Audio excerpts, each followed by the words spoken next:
Master key അക്കാഡമിയുടെ പുതിയൊരു ക്ലാസ്സിലേക്ക് എല്ലാവർക്കും സ്വാഗതം. നമ്മൾ IT ആൻഡ് സൈബർ ലോയിൽ PSC മുൻകാലങ്ങളിൽ ചോദിച്ചിട്ടുള്ള കുറച്ച് അധികം ചോദ്യങ്ങളുടെ ഒരു ഡിസ്കഷനാണ്.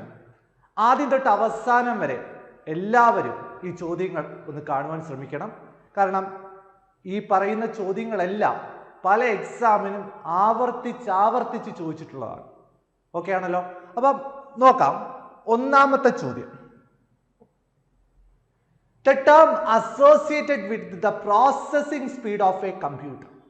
കമ്പ്യൂട്ടറിന്റെ പ്രോസസ്സിംഗ് സ്പീഡ് മെഷർ ചെയ്യുന്ന ആ ഒരു യൂണിറ്റ്, അതിന്റെ ആ ഒരു ടേം ആണ് അവിടെ ചോദിച്ചിരിക്കുന്നത്. The term associated with the processing speed of a computer, MPG, CPS, MIPS, FFTS.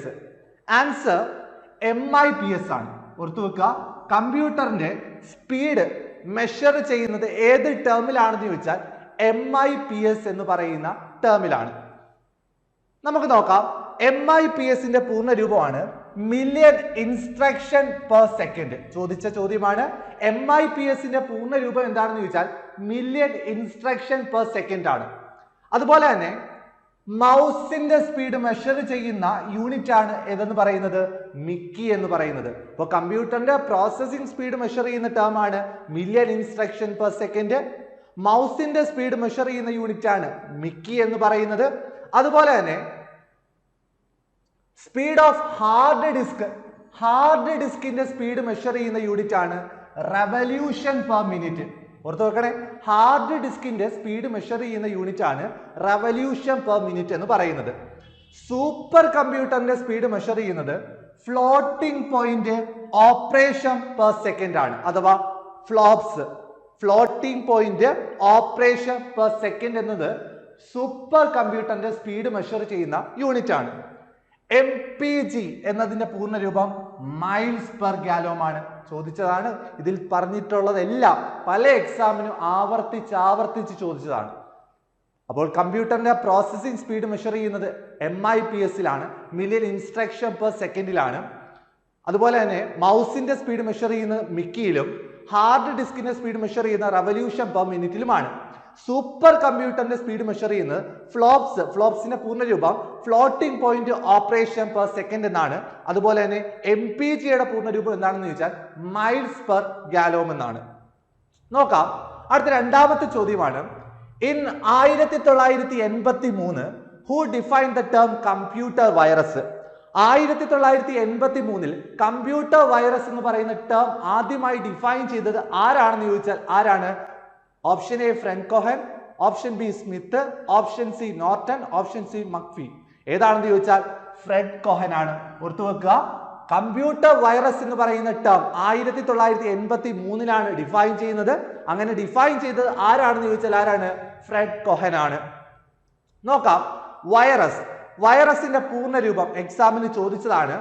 Vital information resource under siege എന്നാണ്. Vital information resource under siege എന്നാണ് വൈറസിന്റെ പൂർണ്ണ രൂപം. A virus is a computer program that can damage the operation of computer system. ഒരു computer സിസ്റ്റത്തെ damage ചെയ്യുന്ന തരത്തിലുള്ള computer പ്രോഗ്രാമുകളെ വിളിക്കുന്ന പേരാണ് വൈറസ് എന്ന് പറയുന്നത്. വൈറസിന്റെ ഫുൾ ഫോം എന്താണെന്ന് ചോദിച്ചാൽ vital information resource under siege എന്നാണ്. വൈറസ് എന്ന് പറയുന്ന ടേം ഡിഫൈൻ ചെയ്ത വർഷം 1983 അത് ആരാണെന്ന് ചോദിച്ചാൽ ഫ്രെഡ് കോഹനുമാണ്. ഫസ്റ്റ് വൈറസ് ഏതാണെന്ന് ചോദിച്ചാൽ ക്രീപ്പർ ആണ്. ഓർത്തു വെക്കുക, ഫസ്റ്റ് വൈറസ് ഏതാണെന്ന് ചോദിച്ചാൽ ക്രീപ്പർ വൈറസ് ആണ്. അത് അഫക്ട് ചെയ്തത് ആരെയാണെന്ന് ചോദിച്ചാൽ ആർപ്പാനെറ്റിനെയാണ്. ഓക്കെ ആണല്ലോ? ഫസ്റ്റ് വൈറസ് ഏതാണെന്ന് ചോദിച്ചാൽ ക്രീപ്പർ, അത് അഫക്ട് ചെയ്തത് എന്തിനെയാണെന്ന് ചോദിച്ചാൽ ആർപ്പാനെറ്റിനെയുമാണ്. ഫസ്റ്റ് കമ്പ്യൂട്ടർ വൈറസ് ഏതാണെന്ന് ചോദിച്ചാൽ എൽക്ക് ക്ലോണർ ആണ്. ഫസ്റ്റ് മൈക്രോ കമ്പ്യൂട്ടർ വൈറസ് ഏതാണെന്ന് ചോദിച്ചാൽ എൽക്ക് ക്ലോണർ ആണ്. First virus affected personal computer ഏതാണെന്ന് ചോദിച്ചാൽ ആപ്പിൾ ആണ്. First virus affected personal computer ഏതാണെന്ന് ചോദിച്ചാൽ ആപ്പിളും. ഫസ്റ്റ് മൊബൈൽ ഫോൺ വൈറസ് ഏതാണെന്ന് ചോദിച്ചാൽ കബീറുമാണ്. അതുപോലെ തന്നെ പ്രോഗ്രാം വിച്ച് ക്യാൻ ഡിസ്ട്രോയ് വൈറസിനെ ഡിസ്ട്രോയ് ചെയ്യാൻ സഹായിക്കുന്ന പ്രോഗ്രാമിനെ പറയുന്ന പേര് ആന്റി വൈറസ് എന്നുമാണ്. ഓക്കെ ആണല്ലോ? ഇതെല്ലാം പരീക്ഷയുടെ ചോദ്യങ്ങളാണ്. അപ്പോൾ വൈറസിന്റെ പൂർണ്ണ രൂപം vital information resource under siege എന്നാണ്. അതൊരു ഡാമേജ് കമ്പ്യൂട്ടർ പ്രോഗ്രാമുകളാണ്. ഫസ്റ്റ് വൈറസ് ഏതാന്ന് ചോദിച്ചാൽ ക്രീപ്പറും, ഫസ്റ്റ് മൈക്രോ കമ്പ്യൂട്ടർ വൈറസ് എൽക്ലോണറുമാണ്, ഫസ്റ്റ് മൊബൈൽ ഫോൺ വൈറസ് കബീറും, first virus affected personal computer ഏതാന്ന് ചോദിച്ചാൽ ആപ്പിളുമാണ്. അതുപോലെ തന്നെ ഈ വൈറസിനെ ഡിസ്ട്രോയ് ചെയ്യാൻ സഹായിക്കുന്ന പ്രോഗ്രാമുകളെ പറയുന്ന പേര് ആന്റി വൈറസ് എന്നുമാണ്. പ്രധാനപ്പെട്ട ആന്റി വൈറസുകളുടെ പേര് ഒന്ന് ഓർത്ത് വെച്ചോണം. ആവാസ്റ്റ്, AVG ആന്റിവൈറസ്, അവീറ, കാസ്പെർസ്കി, ഇതൊക്കെ എന്താണ്? ആന്റി വൈറസിന് എക്സാമ്പിൾ ആണ്. താഴെ പറയുന്നവയിൽ ആന്റി വൈറസിൽ ഉൾപ്പെടാത്തത് ഏത്, ഓടുവൺ ഏത്, അങ്ങനെയൊക്കെ ചോദിക്കാൻ സാധ്യതയുള്ളതാണ്. അതുകൊണ്ട് ഓർത്തു വെക്കുക, ആന്റി വൈറസ് പ്രോഗ്രാമുകളാണ് Avast, AVG antivirus, Avira, Kaspersky ഒക്കെ ആന്റി വൈറസിന് എക്സാമ്പിൾസ് ആണ്. ഈ പറയുന്ന വൈറസ് പ്രോഗ്രാമുകൾ റൈറ്റിംഗ് പ്രോഗ്രാമേഴ്സിനെ അറിയപ്പെടും. വൈറസ് പ്രോഗ്രാമുകൾ റൈറ്റ് ചെയ്യുന്ന പ്രോഗ്രാമേഴ്സിനെ അറിയപ്പെടുന്ന പേരാണ് വിക്സർ എന്ന് പറയുന്നത്. ഓക്കെ ആണല്ലോ? അപ്പോൾ വൈറസ് പ്രോഗ്രാമുകൾ അതിന്റെ പ്രോഗ്രാമേഴ്സിനെ വിളിക്കുന്ന പേരാണ് വിക്സർ എന്ന് പറയുന്നത്. അടുത്തത് മൂന്നാമത്തെ ചോദ്യം, ഒരു സ്റ്റേറ്റ്മെന്റ് ടൈപ്പ് ചോദ്യമാണ്. ഡിഗ്രി ലെവൽ എക്സാമിന് ചോദിച്ച ഒരു ചോദ്യമാണ്. Which statement are true in relation to Param Pravega? IISc has installed the Commission it. It is one of the most powerful supercomputer in India. It is designed by the Center for Development for Advanced Computing. The system is anticipated to support numerous research and educational initiatives. ഈ താഴെ പറഞ്ഞ 4 സ്റ്റേറ്റ്മെന്റുകളിൽ പരം പ്രവേഗയുമായി ബന്ധപ്പെട്ട true ആയിട്ടുള്ള statement ഏതാണെന്നാണ് ചോദ്യം. ഇവിടെ എല്ലാ സ്റ്റേറ്റ്മെന്റുകളും ശരിയാണ്, എല്ലാ സ്റ്റേറ്റ്മെന്റുകളും തെറ്റാണ്. ആദ്യത്തെ 2 സ്റ്റേറ്റ്മെന്റുകളാണ് ശരി എന്നൊക്കെ പറഞ്ഞ് കുറെ ഓപ്ഷനും കൊടുത്തിട്ടുണ്ട്. ഓർത്തു വെക്കുക, പരം പ്രവേഗ എന്ന് പറയുന്നത് most powerful super computer in India. ഇന്ത്യയിലെ ഏറ്റവും പവർഫുൾ ആയിട്ടുള്ള ഒരു സൂപ്പർ കമ്പ്യൂട്ടർ ആണ് പരം പ്രവേഗ. അതുപോലെ തന്നെ ഇത് ഡിസൈൻ ചെയ്തത് centre for development for advanced computing എന്ന് പറയുന്ന സ്ഥാപനമാണ്. IISc has installed and commissioned it. അതുപോലെ തന്നെ the system is anticipated to support numerous research and educational initiative. പല തരത്തിലുള്ള റിസർച്ചുകൾക്കും എഡ്യൂക്കേഷൻ പരമായിട്ടുള്ള ഇനിഷ്യേറ്റീവ്സിനും ഒക്കെ സഹായിക്കുന്ന ഒരു സൂപ്പർ കമ്പ്യൂട്ടറാണ് ഏതെന്ന് പറയുന്നത് പരം പ്രവേഗ. അപ്പോൾ താഴെ തന്നിട്ടുള്ള 4 സ്റ്റേറ്റ്മെന്റും പരം പ്രവേഗവുമായി ബന്ധപ്പെട്ടതാണ്. അതുകൊണ്ട് ഇവിടെ answer all statement are correct എന്നാണ്. അടുത്ത ചോദ്യമല്ല, ഇത് റിപ്പീറ്റ് ആയിട്ട് വരുന്ന ഒരു ഭാഗമാണ്. സൂപ്പർ കമ്പ്യൂട്ടർ അല്ലെ, ആദ്യം ഫാദർ ഓഫ് സൂപ്പർ കമ്പ്യൂട്ടർ എന്നറിയപ്പെടുന്നത് സിമൂർ ക്രേ ആണ്. ഫാദർ ഓഫ് സൂപ്പർ കമ്പ്യൂട്ടർ എന്നറിയപ്പെടുന്നത് സിമൂർ ക്രേയും ഇന്ത്യൻ സൂപ്പർ കമ്പ്യൂട്ടറിന്റെ പിതാവ് ആരാണെന്ന് ചോദിച്ചാൽ വിജയ് പി ഫട്കറുമാണ്. ഓർത്തു വെക്കുക, father of super computer Seymour Cray, father of Indian super computer എന്നാണ് ചോദ്യമെങ്കിൽ വിജയ് പി ഫട്കറുമാണ്. അടുത്ത 4ാമത്തെ ചോദ്യം, FOSS stands for. IT-യിൽ എപ്പോഴും ഈ പറയുന്ന അബ്രിവിയേഷൻസ് ചോദിക്കാറുണ്ട്. FOSS എന്നതുകൊണ്ട് ഉദ്ദേശിക്കുന്നത് എന്താണെന്ന് വെച്ചാൽ ഫ്രീ ഓപ്പൺ സോഴ്സ് സോഫ്റ്റ്വെയർ ആണ്. ഓർത്തു വെക്കുക, FOSS stands for free open source software ആണ്. FOSS കൊണ്ട് ഉദ്ദേശിക്കുന്നത് എന്താണെന്ന് ചോദിച്ചാൽ ഫ്രീ ഓപ്പൺ സോഴ്സ് സോഫ്റ്റ്വെയർ ആണ്. നോക്കാം. അടുത്തത്, which is the HTML tag used to create hyperlink. ഹൈപ്പർലിങ്കുകൾ ക്രിയേറ്റ് ചെയ്യാൻ ഉപയോഗിക്കുന്ന HTML ടാഗ് ഏതാണെന്നാണ് ചോദ്യം. Hyper text markup language tag ഏതാണെന്നാണ് ചോദ്യം. HTML ഹൈപ്പർലിങ്കുകൾ ഉപയോഗിക്കുന്ന, ഹൈപ്പർലിങ്കുകൾ ക്രിയേറ്റ് ചെയ്യാൻ ഉപയോഗിക്കുന്ന HTML ടാഗ് ഏതാണെന്നാണ് ചോദ്യം. ഓർത്തു വെക്കുക, ഏതാണ് ടാഗ്? A ടാഗ് ആണ്. അപ്പോൾ ഹൈപ്പർലിങ്കുകൾ ക്രിയേറ്റ് ചെയ്യാൻ ഉപയോഗിക്കുന്ന HTML ടാഗ് ഏതാണെന്ന് ചോദിച്ചാൽ A ടാഗ് ആണ്. അടുത്ത ചോദ്യം, in IT Act 2000 which section deals with punishment for cyber terrorism? എപ്പോഴും ആവർത്തിക്കുന്ന ഒരു IT ആക്ടിലെ സെക്ഷനാണ് സൈബർ ടെററിസം. സൈബർ ടെററിസവുമായി റിലേറ്റ് ചെയ്യുന്ന സെക്ഷൻ ഏതാണെന്ന് ചോദിച്ചാൽ 66B, 67B, 66F, 45F. ഓർത്തു വെക്കുക, സൈബർ ടെററിസവുമായി ബന്ധപ്പെട്ട IT Act 2000 സെക്ഷൻ ഏതാണെന്ന് ചോദിച്ചാൽ 66F ആണ്. ഓർത്തു വെച്ചോണേ. അപ്പൊ സൈബർ ടെററിസം ആണ് ചോദ്യമെങ്കിൽ അതിന്റെ സെക്ഷൻ ആണ് സെക്ഷൻ 66F. അടുത്ത 7ാമത്തെ ചോദ്യം, name the act that governs the internet usage in India. Internet യൂസേജിനെ ഗവേൺ ചെയ്യാനായിട്ട് ഇന്ത്യയിൽ നിലവിൽ വന്ന ആദ്യത്തെ നിയമം ഏതാണെന്നാണ് ചോദ്യം. The IT gazette of India act 2004, the information technology act 2000, internet usage act 2002, right to information act 2005. Internet യൂസേജുമായി ബന്ധപ്പെട്ട് അഥവാ കമ്പ്യൂട്ടർ പരമായ കുറ്റകൃത്യങ്ങൾ തടയാനായിട്ട് ഇന്ത്യയിൽ നിലവിൽ വന്ന ആദ്യത്തെ നിയമം ഏതാണെന്ന് ചോദിച്ചാൽ ഇതാണ് ദ ഇൻഫർമേഷൻ ടെക്നോളജി ആക്ട് 2000 അഥവാ IT ആക്ട് 2000 ആണ്. അടുത്തത് 8ാമത്തെ ചോദ്യം. Who is considered to be the first programmer? First computer programmer ആരാണെന്നാണ് ചോദ്യം. നോക്കാം. Ada Lovelace, Alan Turing, Charles Babbage, von Neumann. ഏതാണെന്ന് ചോദിച്ചാൽ ഫസ്റ്റ് കമ്പ്യൂട്ടർ പ്രോഗ്രാമർ എന്നാണ് ചോദ്യമെങ്കിൽ അഡാ ലവ്ലേസ് ആണ്. ഓർത്തു വെച്ചോണേ, ഫസ്റ്റ് കമ്പ്യൂട്ടർ പ്രോഗ്രാമർ ആരാണെന്ന് ചോദിച്ചാൽ അഡാ ലവ്ലേസ് ആണ്. നമുക്കറിയാം കമ്പ്യൂട്ടറിന്റെ പിതാവ്, ഫാദർ ഓഫ് കമ്പ്യൂട്ടർ എന്നറിയപ്പെടുന്നത് ചാൾസ് ബാബേജുമാണ്. അപ്പോൾ ഫസ്റ്റ് കമ്പ്യൂട്ടർ പ്രോഗ്രാം എന്നാണ് ചോദ്യമെങ്കിൽ അഡാ ലവ്ലേസ് ആണ്. അടുത്തത്, which of the following is not a browser? ഇതിൽ ബ്രൗസർ അല്ലാത്തത് ഏതാണെന്നാണ് ചോദ്യം. ബ്രൗസർ അല്ലാത്തതാണ് ചോദ്യം. ഇവിടെ അല്ലാത്തത് നോട്ട് എ ബ്രൗസർ ആണ് ചോദ്യം. നോക്കാം.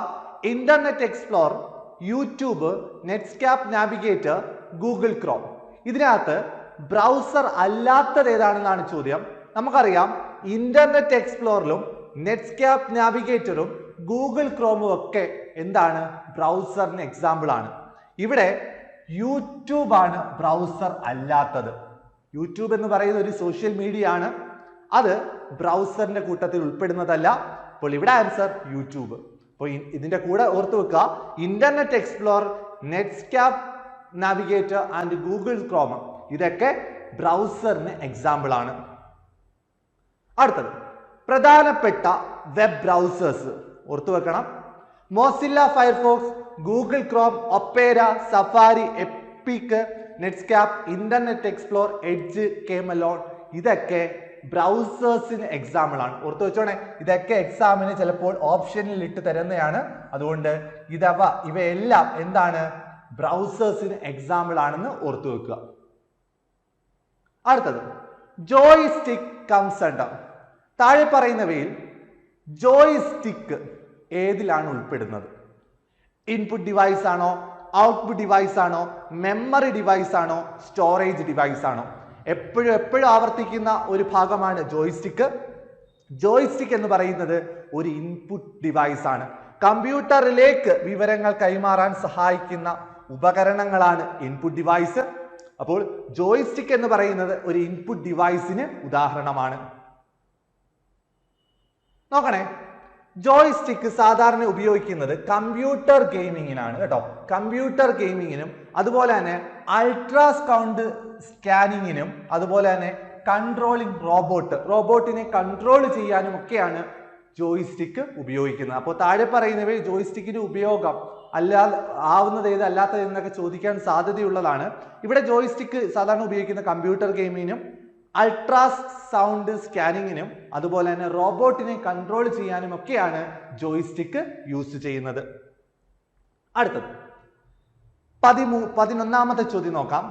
The term virus stands for, നമ്മൾ ഓൾറെഡി പഠിച്ചതാണ് വൈറസിന്റെ പൂർണ്ണരൂപം vital information resource under siege ആണ്. ഓർത്തു വെച്ചോടെ, vital information resource under siege ആണ് വൈറസിന്റെ പൂർണ്ണരൂപം.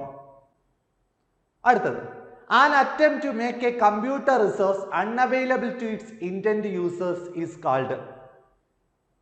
An attempt to make a computer resource unavailable to its intended users. യൂസേഴ്സിന് ഉപയോഗപ്പെടാത്ത രീതിയിൽ ഈ പറയുന്ന കമ്പ്യൂട്ടർ റിസോഴ്സുകളെ ബ്ലോക്ക് ചെയ്ത് നിർത്തുന്ന ആ ഒരു സംവിധാനത്തെ പറയുന്ന പേരാണ് ഏതെന്ന് പറയുന്നത്? Malware attack, worm attack, denial of service attack, hardware attack. ഏതാണ് answer? Denial of service attack. Okay ആണല്ലോ. സർവീസുകൾ ബ്ലോക്ക് ചെയ്യുന്ന ആ ഒരു സിസ്റ്റത്തെ വിളിക്കുന്ന പേരാണ്, ആ ഒരു അറ്റംപ്റ്റിനെ വിളിക്കുന്ന പേരാണ് ഡിനൈൽ ഓഫ് സർവീസ് അറ്റാക്ക് എന്ന് പറയുന്നത്. അടുത്തത്, which of the following come under cyber crime? താഴെ പറയുന്നവയിൽ സൈബർ ക്രൈം ഏതാണെന്നാണ് ചോദ്യം. Theft of IPR, plagiarism, child pornography, all of the above. ഓർത്തു വെക്കുക, ഇതിനകത്ത് സൈബർ ക്രൈം ഏതാണെന്നാണ് ചോദ്യം. ഇതിൽ പറഞ്ഞിട്ടുള്ള തെഫ്റ്റ് ഓഫ് IPR-ഉം പ്ലാഗിയാരിസവും ചൈൽഡ് പോണോഗ്രഫിയും ഒക്കെ സൈബർ ക്രൈമിന് എക്സാമ്പിൾ ആണ്. അതുകൊണ്ട് ഇവിടെ answer all of the above ആണ്. അടുത്തത് 14ാമത്തെ ചോദ്യം. When is world computer literacy day? Computer സാക്ഷരതാ ദിനം എന്നാണ് ചോദ്യം. ഓപ്ഷൻ ജനുവരി 22, മാർച്ച് 5, മെയ് 20, ഡിസംബർ 2. ഓർത്തു വെക്കുക, കമ്പ്യൂട്ടർ ലിറ്ററസി ഡേ എന്നാണ് ചോദ്യമെങ്കിൽ ഡിസംബർ 2 ആണ്. കമ്പ്യൂട്ടർ സാക്ഷരതാ ദിനം എന്നാണെന്ന് ചോദിച്ചാൽ ഡിസംബർ 2 ആണ്. അടുത്ത ചോദ്യം 15ാമത്തെ ചോദ്യമാണ്. Which of the following are consider as cyber offence? താഴെ തന്നിട്ടുള്ളവയിൽ സൈബർ ഒഫൻസ് ഏതാണെന്നാണ് ചോദ്യം. Hacking, programming, browsing, fishing. ഇതിനകത്ത് സൈബർ ഒഫൻസിൽ ഉൾപ്പെടുന്നത് ഏതൊക്കെയാണെന്നാണ് ചോദ്യം. ഹാക്കിംഗ് എന്നുള്ളത് ഒരു സൈബർ ഒഫൻസ് ആണ്. ഫിഷിംഗ് എന്നുള്ളത് ഒരു സൈബർ ഒഫൻസ് ആണ്. അപ്പോൾ ഇവിടെ ആൻസർ 1ഉം 4ഉമാണ് ആൻസർ. Option D. ഓക്കെ ആണല്ലോ. അടുത്തത് when IT Act 2000 of India came into force. IT Act 2000ഉം IT Act Amendment Act 2008 ഇവ രണ്ടും നിലവിൽ വന്ന ഡേറ്റ് വളരെ പ്രധാനപ്പെട്ടവയാണ്, ചോദിക്കുന്നതാണ്. ഇവിടെ ചോദ്യം IT Act 2000 നിലവിൽ വന്നത് എന്നാണെന്നാണ് ചോദ്യം. Option A October 17, 2000, January 17, 2001, November 17, 2000, September 17, 2000. ഓർത്തു വെക്കുക, IT Act 2000 നിലവിൽ വന്നത് എന്നാണെന്നാണ് ചോദ്യമെങ്കിൽ ഒക്ടോബർ 17, 2000 ആണ്. ഓർത്തു വെച്ചോണം, IT Act 2000 നിലവിൽ വന്നത് 2000 ഒക്ടോബർ 17-നാണ്. First cyber law in India. First cyber law in India ഏതാണെന്ന് ചോദിച്ചാൽ IT Act 2000 ആണ്. ഇൻഫർമേഷൻ ടെക്നോളജീസ് ആക്ട് 2000 ആണ് first cyber law in India. അതുപോലെ തന്നെ IT Act was enact. IT Act enact ചെയ്ത ഡേറ്റ് ആണ് ചോദ്യമെങ്കിൽ 2000 ജൂൺ 9-നാണ്. അപ്പോൾ first computer law, first cyber law ഇന്ത്യയിലെ ഏതാണെന്ന് ചോദിച്ചാൽ IT Act 2000. അത് ഇനാക്ട് ചെയ്തത് എന്നാന്ന് ചോദിച്ചാൽ 2000 ജൂൺ 9. അത് അമെൻഡ് ചെയ്തത് എന്നാണെന്ന് ചോദിച്ചാൽ 2008-നാണ്. IT Act 2000 അമെൻഡ് ചെയ്ത ഡേറ്റ് എന്നാന്ന് ചോദിച്ചാൽ, വർഷം എന്നാന്ന് ചോദിച്ചാൽ 2008 ആണ്. IT Act 2008 നിലവിൽ വന്നത് എന്നാണ് ചോദ്യമെങ്കിൽ 2009 ഒക്ടോബർ 27 ആണ്. ഓർത്തു വെച്ചോണേ, IT Act 2008 നിലവിൽ വന്നത് 2009 ഒക്ടോബർ 27. IT Act 2000 ആണ് ചോദ്യമെങ്കിൽ എന്നാണ് 2000 ഒക്ടോബർ 17-നുമാണ്. ഓർത്തു വെച്ചോണേ.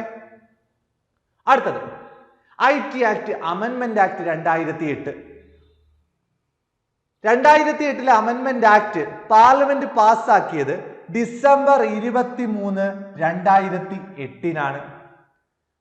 അത് പ്രസിഡന്റിന്റെ അംഗീകാരം കിട്ടുന്നത് ഫെബ്രുവരി 5, 2009-നാണ്. അത് നിലവിൽ വരുന്നത് എന്നാന്ന് ചോദിച്ചാൽ 2009 ഒക്ടോബർ 27-നാണ്. First Asian country to enforce cyber law. ആദ്യമായി സൈബർ ലോ നിലവിൽ വരുന്ന ഏഷ്യൻ കൺട്രി ഏതാണെന്ന് ചോദിച്ചാൽ സിംഗപ്പൂരാണ്. ചോദിച്ച ചോദ്യമാണ്. Asian school of cyber law എന്നറിയപ്പെടുന്നത് പൂനെയാണ്. Asian school of cyber law എന്നറിയപ്പെടുന്നത് പൂനെയാണ്. അടുത്തത് first cyber crime police station ഏതാണെന്ന് ചോദിച്ചാൽ ബാംഗ്ലൂരുമാണ്. ഫസ്റ്റ് സൈബർ പോസ്റ്റ് ഓഫീസ് ഏതാണെന്ന് ചോദിച്ചാൽ ചെന്നൈയാണ്. India's first cyber forensic laboratory ഏതാണെന്ന് ചോദിച്ചാൽ ത്രിപുരയാണ്. അതുപോലെ തന്നെ first cyber police station in Kerala എന്നാണ് ചോദ്യമെങ്കിൽ അത് പട്ടമാണ്. ഓർത്തു വെച്ചോണേ, first cyber crime police station ഇന്ത്യയിൽ ബാംഗ്ലൂരും കേരളത്തിൽ എവിടാണെന്ന് ചോദിച്ചാൽ അത് പട്ടത്തുമാണ്. Post office, cyber post office ചെന്നൈയും ഫസ്റ്റ് സൈബർ ഫോറൻസിക് ലബോറട്ടറി ഏതാണെന്ന് ചോദിച്ചാൽ ത്രിപുരയുമാണ്. അടുത്തത് വാട്ട് ഈസ് URL? URLന്റെ പൂർണ്ണ രൂപം എന്താണെന്നാണ് ചോദ്യം. എപ്പോഴും ആവർത്തിക്കുന്നതാണ് URL, യൂണിഫോം റിസോഴ്സ് ലൊക്കേറ്റർ. URLന്റെ പൂർണ്ണ രൂപമാണ് യൂണിഫോം റിസോഴ്സ് ലൊക്കേറ്റർ. ഇവിടെ answer uniform resource locator. Option B ആണ് ആൻസർ. ഓക്കെ ആണല്ലോ. URL uniform resource locator. OMR പൂർണ്ണരൂപമാണ് ഒപ്റ്റിക്കൽ മാർക്ക് റെക്കഗ്നിഷൻ. OMR പൂർണ്ണരൂപം ഒപ്റ്റിക്കൽ മാർക്ക് റെക്കഗ്നിഷൻ എന്നാണ്. OCR പൂർണ്ണരൂപം ഒപ്റ്റിക്കൽ ക്യാരക്ടർ റെക്കഗ്നിഷൻ എന്നാണ്. MICR പൂർണ്ണരൂപം മാഗ്നറ്റിക് ഇങ്ക് ക്യാരക്ടർ റെക്കഗ്നിഷൻ. ഇതെല്ലാം ആവർത്തിക്കുന്നതാണ്. OMR optical mark recognition, OCR optical character recognition, MICR magnetic ink character recognition. അടുത്തത് unauthorized attempt to bypass the security mechanism of an information system or network is called. Option: spoofing, blocking, hacking, resisting. Unauthorized attempt to bypass the security mechanism of an information system or network. നെറ്റ്വർക്കിലേക്ക് ഈ പറയുന്ന unauthorised ആയിട്ടുള്ള ആ ഒരു കടന്നുകയറ്റത്തെ വിളിക്കുന്ന പേര്, ആ സെക്യൂരിറ്റിയിൽ മേൽ കടന്നുകയറ്റത്തെ വിളിക്കുന്ന പേര് എന്താണെന്ന് ചോദിച്ചാൽ ഹാക്കിംഗ് എന്നാണ്. ഓർത്തു വെച്ചോണേ, hacking. Which computer generate uses Java language? Java language use ചെയ്യുന്നത് ഏത് ജനറേഷൻ കമ്പ്യൂട്ടറിൽ എന്നാണ് ചോദ്യം. Second generation, third generation, fourth generation, first generation? ഓർത്തു വെക്കുക, ജാവ ലാംഗ്വേജ് യൂസ് ചെയ്യുന്നത് ഏത് ജനറേഷനിലെ കമ്പ്യൂട്ടറിലാണെന്ന് ചോദിച്ചാൽ ഫോർത്ത് ജനറേഷനിലാണ്. ജാവ ലാംഗ്വേജ് യൂസ് ചെയ്യുന്നത് ഫോർത്ത് ജനറേഷൻ കമ്പ്യൂട്ടറിലാണെന്ന് ഓർത്തു വെക്കുക. Which is not a pointing input device? Pointing input device അല്ലാത്തത് ഏതാണെന്നാണ് ചോദ്യം. അല്ലാത്തത്, not a pointing device. Mouse എന്നുള്ളത് ഒരു പോയിന്റിംഗ് ഡിവൈസ് ആണ്. ട്രാക്ക് ബാൾ എന്നുള്ളത് ഒരു പോയിന്റിംഗ് ഡിവൈസ് ആണ്. ടച്ച് സ്ക്രീൻ എന്നുള്ളത് ഒരു പോയിന്റിംഗ് ഡിവൈസ് ആണ്. പഞ്ച് കാർഡ് റീഡർ എന്ന് പറയുന്നത് ഒരു പോയിന്റിംഗ് ഡിവൈസ് അല്ല. ഇവിടെ answer punch card reader. Okay ആണല്ലോ. അപ്പോൾ പോയിന്റിംഗ് ഡിവൈസ് അല്ലാത്തത് ഏതാണെന്ന് ചോദിച്ചാൽ പഞ്ച് കാർഡ് റീഡർ ആണ്. അടുത്തത് മൗസുമായി ബന്ധപ്പെട്ട കുറച്ച് ചോദ്യങ്ങളാണ്. മൗസ് കണ്ടെത്തിയത് ആരാണെന്ന് ചോദിച്ചാൽ ഡഗ്ലസ് ഏഞ്ചൽബർട്ട് ആണ്. Douglas Engelbart. Pointing device which used in computer. കമ്പ്യൂട്ടറിൽ ഉപയോഗിക്കുന്ന, സാധാരണമായിട്ട് ഉപയോഗിക്കുന്ന ഒരു പോയിന്റിംഗ് ഡിവൈസ് ആണ് ഏതെന്ന് പറയുന്നത് മൗസ് എന്നുള്ളത്. മൗസിന്റെ സ്പീഡ് മെഷർ ചെയ്യുന്ന യൂണിറ്റ് നമ്മൾ ഓൾറെഡി പഠിച്ചതാണ്, മിക്കി എന്നാണ്. അതുപോലെ തന്നെ മൗസ് ഡെവലപ്പ് ചെയ്ത കമ്പനി ഏതാണെന്ന് ചോദിച്ചാൽ ഏതാണ്? സിറോക്സ് സ്പാർക്ക് ആണ്. അതുപോലെ തന്നെ first mouse was marketed by, ആദ്യമായിട്ട് മൗസ് മാർക്കറ്റ് ചെയ്തത് ആരാണെന്ന് ചോദിച്ചാൽ ആരാണ്? ആപ്പിൾ കമ്പനിക്കാരാണ്. കമ്പനി ഡെവലപ്പ് ചെയ്ത, മൗസ് ആദ്യമായി ഡെവലപ്പ് ചെയ്ത കമ്പനി സിറോക്സ് സ്പാർക്കും അത് മാർക്കറ്റ് ചെയ്ത ആദ്യത്തെ കമ്പനി ഏതാണെന്ന് ചോദിച്ചാൽ ആപ്പിളുമാണ്. അപ്പോൾ മൗസ് ഇൻവെന്റ് ചെയ്ത ഡഗ്ലസ് ഏഞ്ചൽബർട്ടും പോയിന്റിംഗ് ഡിവൈസ് ആണ് മൗസ് എന്ന് പറയുന്നത്. മൗസിന്റെ സ്പീഡ് മെഷർ ചെയ്യുന്ന യൂണിറ്റ് ആണ് മിക്കി എന്ന് പറയുന്നത്. ഓർത്തു വെക്കുക. Resolution of a monitor is measured in. മോണിറ്ററിന്റെ റെസല്യൂഷൻ മെഷർ ചെയ്യുന്നത് എന്തിലാണെന്നാണ് ചോദ്യം. HZ, bytes, gigahertz, PPI. ഇവിടെ ആൻസർ റെസല്യൂഷൻ ഓഫ് മോണിറ്റർ എന്നാണ് ചോദ്യമെങ്കിൽ അത് PPI ആണ്. Pixel per inch. PPIയുടെ പൂർണ്ണരൂപം പിക്സൽ പെർ ഇഞ്ച് എന്നാണ്. അപ്പോൾ resolution of a monitor is measured in PPI ആണ്. നോക്കാം, PPI പിക്സൽ പെർ ഇഞ്ച്. ഇത് കമ്പ്യൂട്ടർ മോണിറ്ററുമായി റിലേറ്റ് ചെയ്യുന്ന ഒരു വാക്കാണ് പിക്സൽ പെർ ഇഞ്ച്. അത് അതിന്റെ റെസല്യൂഷൻ മെഷർ ചെയ്യുന്ന ഒരു യൂണിറ്റ് ആണ്. മോണിറ്ററിനെ അറിയപ്പെടുന്ന അതിന്റെ പഴയ പേര് എന്താണെന്ന് ചോദിച്ചാൽ വിഷ്വൽ ഡിസ്പ്ലേ യൂണിറ്റ് എന്നാണ്, അഥവാ VDU എന്നാണ്. മോണിറ്ററിന്റെ മറ്റൊരു പേരാണ് VDU, visual display unit. Monitor എന്ന് പറയുന്ന ഒരു ഔട്ട്പുട്ട് ഡിവൈസ് ആണെന്ന് നമുക്കറിയാം. മോണിറ്റർ എന്ന് പറയുന്ന ഒരു ഔട്ട്പുട്ട് ഡിവൈസ് ആണ്. Primary output device, primary output device എന്നറിയപ്പെടുന്ന മോണിറ്റർ ആണ്. എന്നാൽ പ്രൈമറി ഇൻപുട്ട് ഡിവൈസ് എന്നറിയപ്പെടുന്നത് കീബോർഡാണ്. ഓർത്തു വെച്ചോണേ, പ്രൈമറി ഇൻപുട്ട് ഡിവൈസ് കീബോർഡും പ്രൈമറി ഔട്ട്പുട്ട് ഡിവൈസ് എന്നാണ് ചോദ്യമെങ്കിൽ അത് മോണിറ്ററുമാണ്. സോഫ്റ്റ് കോപ്പി ഔട്ട്പുട്ട് ഡിവൈസ് എന്നറിയപ്പെടുന്നത് മോണിറ്റർ ആണ്. സോഫ്റ്റ് കോപ്പി ഔട്ട്പുട്ട് ഡിവൈസ് എന്നറിയപ്പെടുന്നത് മോണിറ്റർ ആണ്. എന്താണ് soft copy? Non printed copy of a document is called soft copy. Print ചെയ്യാത്ത ആ ഒരു ഡോക്യുമെന്റിനെ അറിയപ്പെടുന്ന പേര് സോഫ്റ്റ് കോപ്പി. എന്നാൽ പ്രിന്റഡ് ഫോർമാറ്റിലുള്ള ഡോക്യുമെന്റിനെ അറിയപ്പെടുന്ന പേര് ഹാർഡ് കോപ്പി എന്നാണ്. അപ്പോൾ soft copy output device monitor ആണ്. ബ്ലാക്ക് ആൻഡ് വൈറ്റ് മോണിറ്ററെ അറിയപ്പെടുന്ന പേര് മോണോക്രോം മോണിറ്റർ എന്നാണ്. ബ്ലാക്ക് ആൻഡ് വൈറ്റ് മോണിറ്റർ അറിയപ്പെടുന്ന പേര് മോണോക്രോം മോണിറ്റർ എന്നാണ്. ഓൾഡ് ടേം ഓഫ് മോണിറ്റർ നമ്മൾ ഓൾറെഡി പറഞ്ഞതാണ് വീഡിയോ വിഷ്വൽ ഡിസ്പ്ലേ യൂണിറ്റ് എന്നാണ്. അടുത്തത് 22ാമത്തെ ചോദ്യം. Ram is A memory which is of the following are true. ശരിയായത് ഏതാണെന്നാണ് ചോദ്യം റാമുമായി ബന്ധപ്പെട്ട്. Primary memory, volatile memory, secondary memory, permanent in nature. Ram എന്ന് പറയുന്നത് ഒരു പ്രൈമറി മെമ്മറിയാണ്, റാൻഡം ആക്സസ് മെമ്മറി. റാമും റോമും പ്രൈമറി മെമ്മറിയിൽ ഉൾപ്പെടുന്നവയാണ്. റാമിന്റെ പൂർണ്ണരൂപം റാൻഡം ആക്സസ് മെമ്മറി എന്നാണ്. ഇതൊരു പ്രൈമറി മെമ്മറിയാണ്, ശരിയാണ്. അതുപോലെ തന്നെ റാം എന്നുള്ളത് ഒരു വോളറ്റൈൽ മെമ്മറിയാണ്, താൽക്കാലിക മെമ്മറിയാണ് റാം എന്ന് പറയുന്നത്. ഇതിൽ സേവ് ചെയ്യാതിരുന്നാൽ, സേവ് ചെയ്യാത്ത ഈ പറയുന്ന ഐറ്റംസ് എല്ലാം ഡിലീറ്റ് ആയി പോകും. ഷട്ട് ഡൗൺ ആവുമ്പോൾ അതിൽ സ്റ്റോർ ചെയ്തിട്ടുള്ള ഫയലുകളെല്ലാം ഡിലീറ്റ് ആയി പോകും. താൽക്കാലികമായി മാത്രമാണ് ഡേറ്റകൾ സ്റ്റോർ ചെയ്യുന്നത്. അതുകൊണ്ട് റാം എന്നുള്ളത് ഒരു വോളറ്റൈൽ നേച്ചറാണ്. അപ്പോൾ റാം പ്രൈമറി മെമ്മറിയുമാണ്, വോളറ്റൈൽ മെമ്മറിയുമാണ്. അപ്പോൾ നമ്മുടെ ആൻസർ ഏതാണ്? ആൻസർ എന്ന് പറയുന്നത് 1 and 2 ആർ ട്രൂ. ഓക്കെ ആണല്ലോ.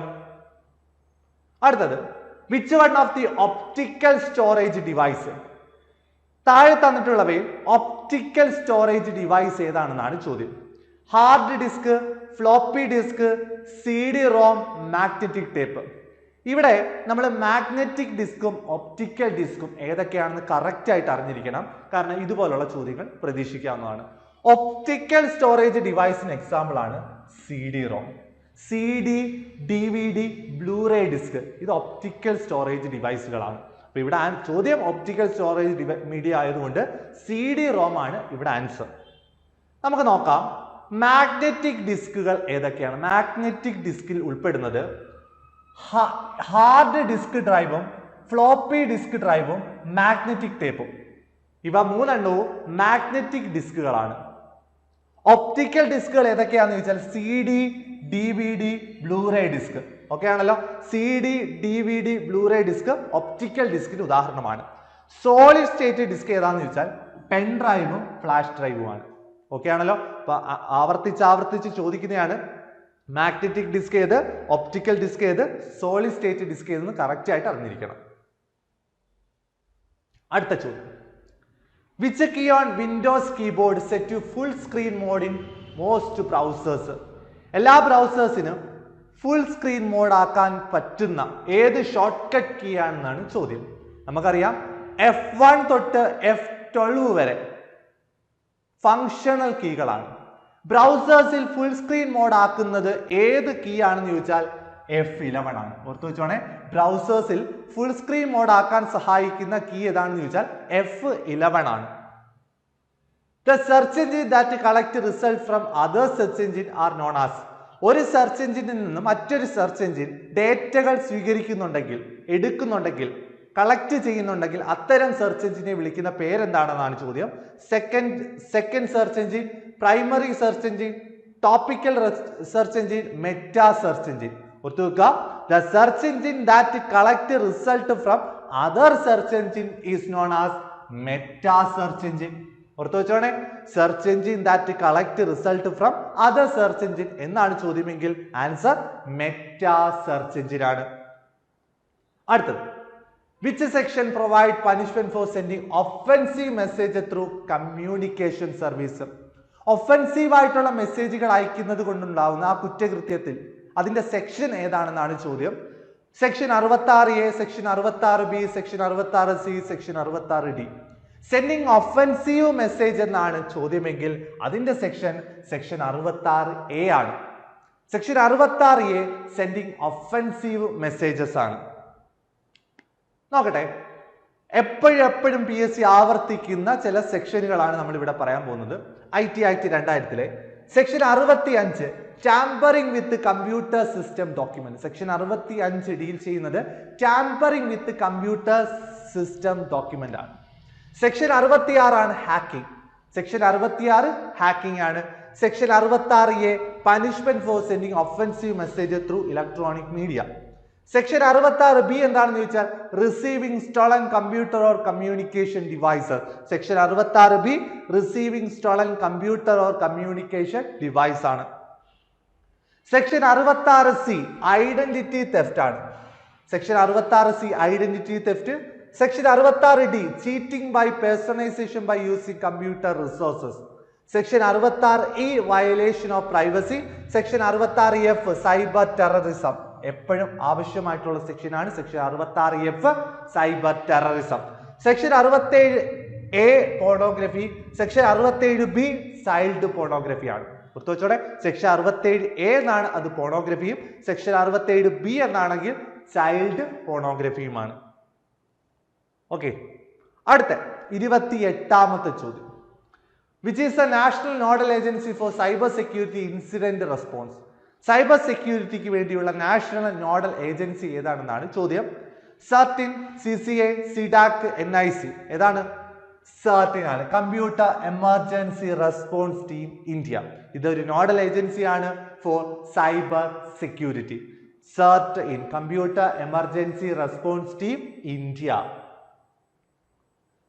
The process of recovering deleted and damaged file from criminals computer come under.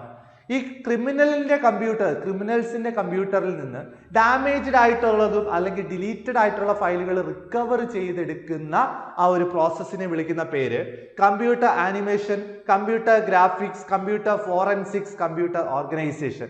Answer computer forensics ആണ്. അപ്പോൾ ക്രിമിനൽസിന്റെ കമ്പ്യൂട്ടറിൽ നിന്ന് ഈ പറയുന്ന ഡിലീറ്റഡ് ആയിട്ടുള്ള ഡാമേജ്ഡ് ആയിട്ടുള്ള ഫയലുകൾ റിക്കവർ ചെയ്തെടുക്കുന്നുണ്ടെങ്കിൽ അത്തരത്തിൽ അതിനെ വിളിക്കുന്ന പേരാണ് കമ്പ്യൂട്ടർ ഫോറൻസിക്സ് എന്ന് പറയുന്നത്. അടുത്തത്, the origin of internet was developed from the concept of. ഇന്റർനെറ്റിന്റെ ഏൻഷ്യന്റ് ഫോം, ആദ്യകാല രൂപം, ഇന്റർനെറ്റിന്റെ ആദ്യകാല രൂപം ഏതാണെന്നാണ് ചോദ്യം. Microsoft, IBA, ARPANET, web. ഏതാണ്? The origin of internet developed from the concept of. ഇന്റർനെറ്റിന്റെ ആ ഒരു ഒറിജിൻ നടക്കുന്നത് എവിടെ നിന്നാണെന്ന് ചോദിച്ചാൽ ARPANET മുതലാണ്. ഓക്കെയാണ്. ഏൻഷ്യന്റ് ഫോം ഓഫ് ഇന്റർനെറ്റ് എന്നറിയപ്പെടുന്നത് ARPANET ആണ്. അടുത്തത്, നെറ്റ്വർക്കിംഗ് ഡിവൈസസ്. എപ്പോഴും ചോദിക്കുന്നതാണ് നെറ്റ്വർക്കിംഗ് ഡിവൈസ്. നോക്കാം. ഒന്നാമത്തത് മോഡം. മോഡത്തിന്റെ പൂർണ്ണരൂപം പഠിച്ചു വെച്ചോണം. Modulator, demodulator. Modem, modulator, demodulator. ഇതൊരു ഡിവൈസ് ആണ്. ഡിജിറ്റൽ സിഗ്നലുകളെ അനലോഗ് ആക്കാനും അനലോഗ് സിഗ്നലുകൾ ഡിജിറ്റൽ ആക്കാനും ഉപയോഗിക്കുന്ന നെറ്റ്വർക്കിംഗ് ഡിവൈസ് ആണ് എന്തെന്ന് പറയുന്നത്? മോഡം എന്ന് പറയുന്നു. ഓർത്തു വെച്ചോണം. അനലോഗിനെ ഡിജിറ്റൽ ആക്കാനും ഡിജിറ്റലിനെ അനലോഗ് ആക്കാനും ഉപയോഗിക്കുന്ന നെറ്റ്വർക്കിംഗ് ഡിവൈസ് ഏതാണെന്ന് ചോദിച്ചാൽ മോഡമാണ്. മോഡത്തിന്റെ പൂർണ്ണരൂപം മോഡുലേറ്റർ, ഡീമോഡുലേറ്റർ എന്നാണ്. It help to transmit signal to telephone line. പരീക്ഷയ്ക്ക് ചോദിച്ചാണ്. ടെലിഫോൺ ലൈനിലൂടെയുള്ള സിഗ്നലുകൾ ട്രാൻസ്ഫർ ചെയ്യാൻ സഹായിക്കുന്ന നെറ്റ്വർക്കിംഗ് ഡിവൈസ് ഏതാണെന്ന് ചോദിച്ചാൽ ഏതാണ്? മോഡമാണ്. ഓർത്തു വെച്ചോണേ. അടുത്തത് ഹബ്. അടുത്ത ഒരു നെറ്റ്വർക്കിംഗ് ഡിവൈസ് ആണ് ഹബ് എന്ന് പറയുന്നത്. It is a device to connect more than one computer together in a network. ഒരു നെറ്റ്വർക്കിലുള്ള ആ ഒരു നെറ്റ്വർക്കിൽ എത്രത്തോളം കമ്പ്യൂട്ടറുണ്ട്, എല്ലാ കമ്പ്യൂട്ടറിലെയും കണക്ട് ചെയ്ത് നിർത്തിയിരിക്കുന്ന 1, 2, 3, 4 എത്ര കമ്പ്യൂട്ടർ ആയിക്കോട്ടെ ആ കമ്പ്യൂട്ടറുകളെല്ലാം കണക്ട് ചെയ്ത് നിർത്തിയിരിക്കുന്ന ആ ഒരു നെറ്റ്വർക്കിംഗ് ഡിവൈസിനെ വിളിക്കുന്ന പേരാണ് ഹബ് എന്ന് പറയുന്നത്. Hub takes data that comes from one channel and send out to all other channel on the hub. ഒരു കമ്പ്യൂട്ടറിലെ ഡേറ്റ മറ്റൊരു കമ്പ്യൂട്ടറിലേക്ക് നമ്മൾ ട്രാൻസ്ഫർ ചെയ്യാൻ ഉദ്ദേശിക്കുകയാണെങ്കിൽ ആ ഹബിൽ കണക്ട് ചെയ്ത് വെച്ചിട്ടുള്ള എല്ലാ കമ്പ്യൂട്ടറിലും ആ ഒരു പർട്ടിക്കുലർ ഡേറ്റ എത്തിയിരിക്കും. അതാണ് ഒരു ഹബിന്റെ പ്രത്യേകത എന്ന് പറയുന്നത്. ഹബ് ഒന്നിൽ കൂടുതൽ കമ്പ്യൂട്ടറുകളെ കണക്ട് ചെയ്ത് നിർത്തിയിരിക്കുന്ന ഒരു നെറ്റ്വർക്കിംഗ് ഡിവൈസ് ആണ്. ഒരു കമ്പ്യൂട്ടറിൽ നിന്ന് മറ്റൊരു കമ്പ്യൂട്ടറിലേക്കാണ് നമ്മൾ അയക്കാൻ ഉദ്ദേശിക്കുന്നതെങ്കിൽ അവിടെ കണക്ട് ചെയ്ത് വെച്ചിട്ടുള്ള അല്ലെങ്കിൽ ഹബിൽ കണക്ട് ചെയ്ത് വെച്ചിട്ടുള്ള എല്ലാ കമ്പ്യൂട്ടറിലേക്കും ഒരുപോലെ ആ ഒരു ഡേറ്റ ട്രാൻസ്ഫർ ചെയ്യപ്പെടുന്നുണ്ട്. ഒരു നെറ്റ്വർക്കിംഗ് ഡിവൈസിന് എക്സാമ്പിൾ ആണ് ഹബ് എന്ന് പറയുന്നത്. Hub is also known as concentrator. ഓർത്തു വെക്കുക, ഹബിന്റെ മറ്റൊരു പേരാണ് കോൺസെൻട്രേറ്റർ എന്ന് പറയുന്നത്. അടുത്തത് സ്വിച്ച്. സ്വിച്ച് എന്താണ്? When a switch is receive a packet of data, it determine what computer or device that packet is intended for and send it to the particular computer only. നേരത്തെ ഹബിന്റെ പ്രത്യേകത നമ്മൾ already പറഞ്ഞതാണ്. ഒരു കമ്പ്യൂട്ടറിലെ data മറ്റൊരു കമ്പ്യൂട്ടറിലേക്ക് അയക്കാൻ ഉദ്ദേശിച്ചാലും ആ ഹബിൽ കണക്ട് ചെയ്ത് വെച്ചിട്ടുള്ള എല്ലാ കമ്പ്യൂട്ടറിലേക്കും ആ ഒരു പർട്ടിക്കുലർ ഡേറ്റ ചെല്ലും, അയക്കപ്പെടും. പക്ഷേ സ്വിച്ചിന്റെ പ്രത്യേകത എന്തെന്ന് വെച്ചാൽ അതൊരു ഇന്റലിജന്റ് നെറ്റ്വർക്ക് ഡിവൈസ് ആണ്. സ്വിച്ച് നമ്മൾ ഏതെങ്കിലും ഒരു പർട്ടിക്കുലർ കമ്പ്യൂട്ടറിലേക്ക് മാത്രമാണ് നമ്മൾ അയക്കാൻ ഉദ്ദേശിക്കുന്നതെങ്കിൽ ആ ഒരു കമ്പ്യൂട്ടറിലേക്ക് മാത്രമേ ആ ഒരു ഡേറ്റ കൈമാറ്റം ചെയ്യപ്പെടുത്തുള്ളൂ. അത്തരത്തിൽ ഡേറ്റ ട്രാൻസ്ഫർ ചെയ്യാൻ ഉപയോഗിക്കുന്ന ഒരു നെറ്റ്വർക്കിംഗ് ഡിവൈസ് ആണ് എന്തെന്ന് പറയുന്നത്, സ്വിച്ച് എന്ന് പറയുന്നത്. അടുത്തത് gateway. Device which is use to interconnect different type of network with different protocol. എപ്പോഴും ചോദിക്കുന്നത് ഈ ഒരു ടേം ഓർത്ത് വെച്ചാൽ different protocol, different type of network. Different നെറ്റ്വർക്കും ഡിഫറെന്റ് പ്രോട്ടോകോളുമുള്ള നെറ്റ്വർക്കിംഗ് ഡിവൈസ് ഏതാണെന്ന് ചോദിച്ചാൽ ഗേറ്റ്വേ ആണ്. Device which is use to interconnect different type of network with different protocol. ഇതിന്റെ നെറ്റ്വർക്ക് ഡിഫറെന്റ് ആണ്, ഇതിനെ ഉപയോഗിക്കുന്ന പ്രോട്ടോകോളും ഡിഫറെന്റ് ആണ്. അത്തരത്തിലുള്ള നെറ്റ്വർക്ക് ഡിവൈസിനെ പറയുന്ന പേരാണ് ഗേറ്റ്വേ എന്ന് പറയുന്നത്. അടുത്ത bridge. Bridge is a device use to connect two segment of LAN or two LAN. Bridge can interconnect two network of same type using same protocol. നേരത്തെ നമ്മൾ ഏതായിരുന്നു ഗേറ്റ്വേ പഠിച്ചത് എന്താണോ അതിന്റെ ഓപ്പോസിറ്റ് ആണ് ബ്രിഡ്ജ് എന്ന് പറയുന്നത്. ഡിഫറെന്റ് ടൈപ്പ് നെറ്റ്വർക്ക് വിട്ട് ഡിഫറെന്റ് പ്രോട്ടോകോൾ ആണെങ്കിൽ അത് ഗേറ്റ്വേ ആയിരുന്നു. എന്നാൽ ബ്രിഡ്ജിന്റെ കേസിൽ same type of network with same protocol, ഒരേ നെറ്റ്വർക്കോട് കൂടി ഒരേ പ്രോട്ടോകോളോട് കൂടിയുള്ള ഇന്റർ കണക്ഷനെ വിളിക്കുന്ന പേരാണ് ബ്രിഡ്ജ് എന്ന് പറയുന്നത്. അടുത്ത repeater. Repeater is a device that increases the power of a signal and retransmit, allowing it to travel further.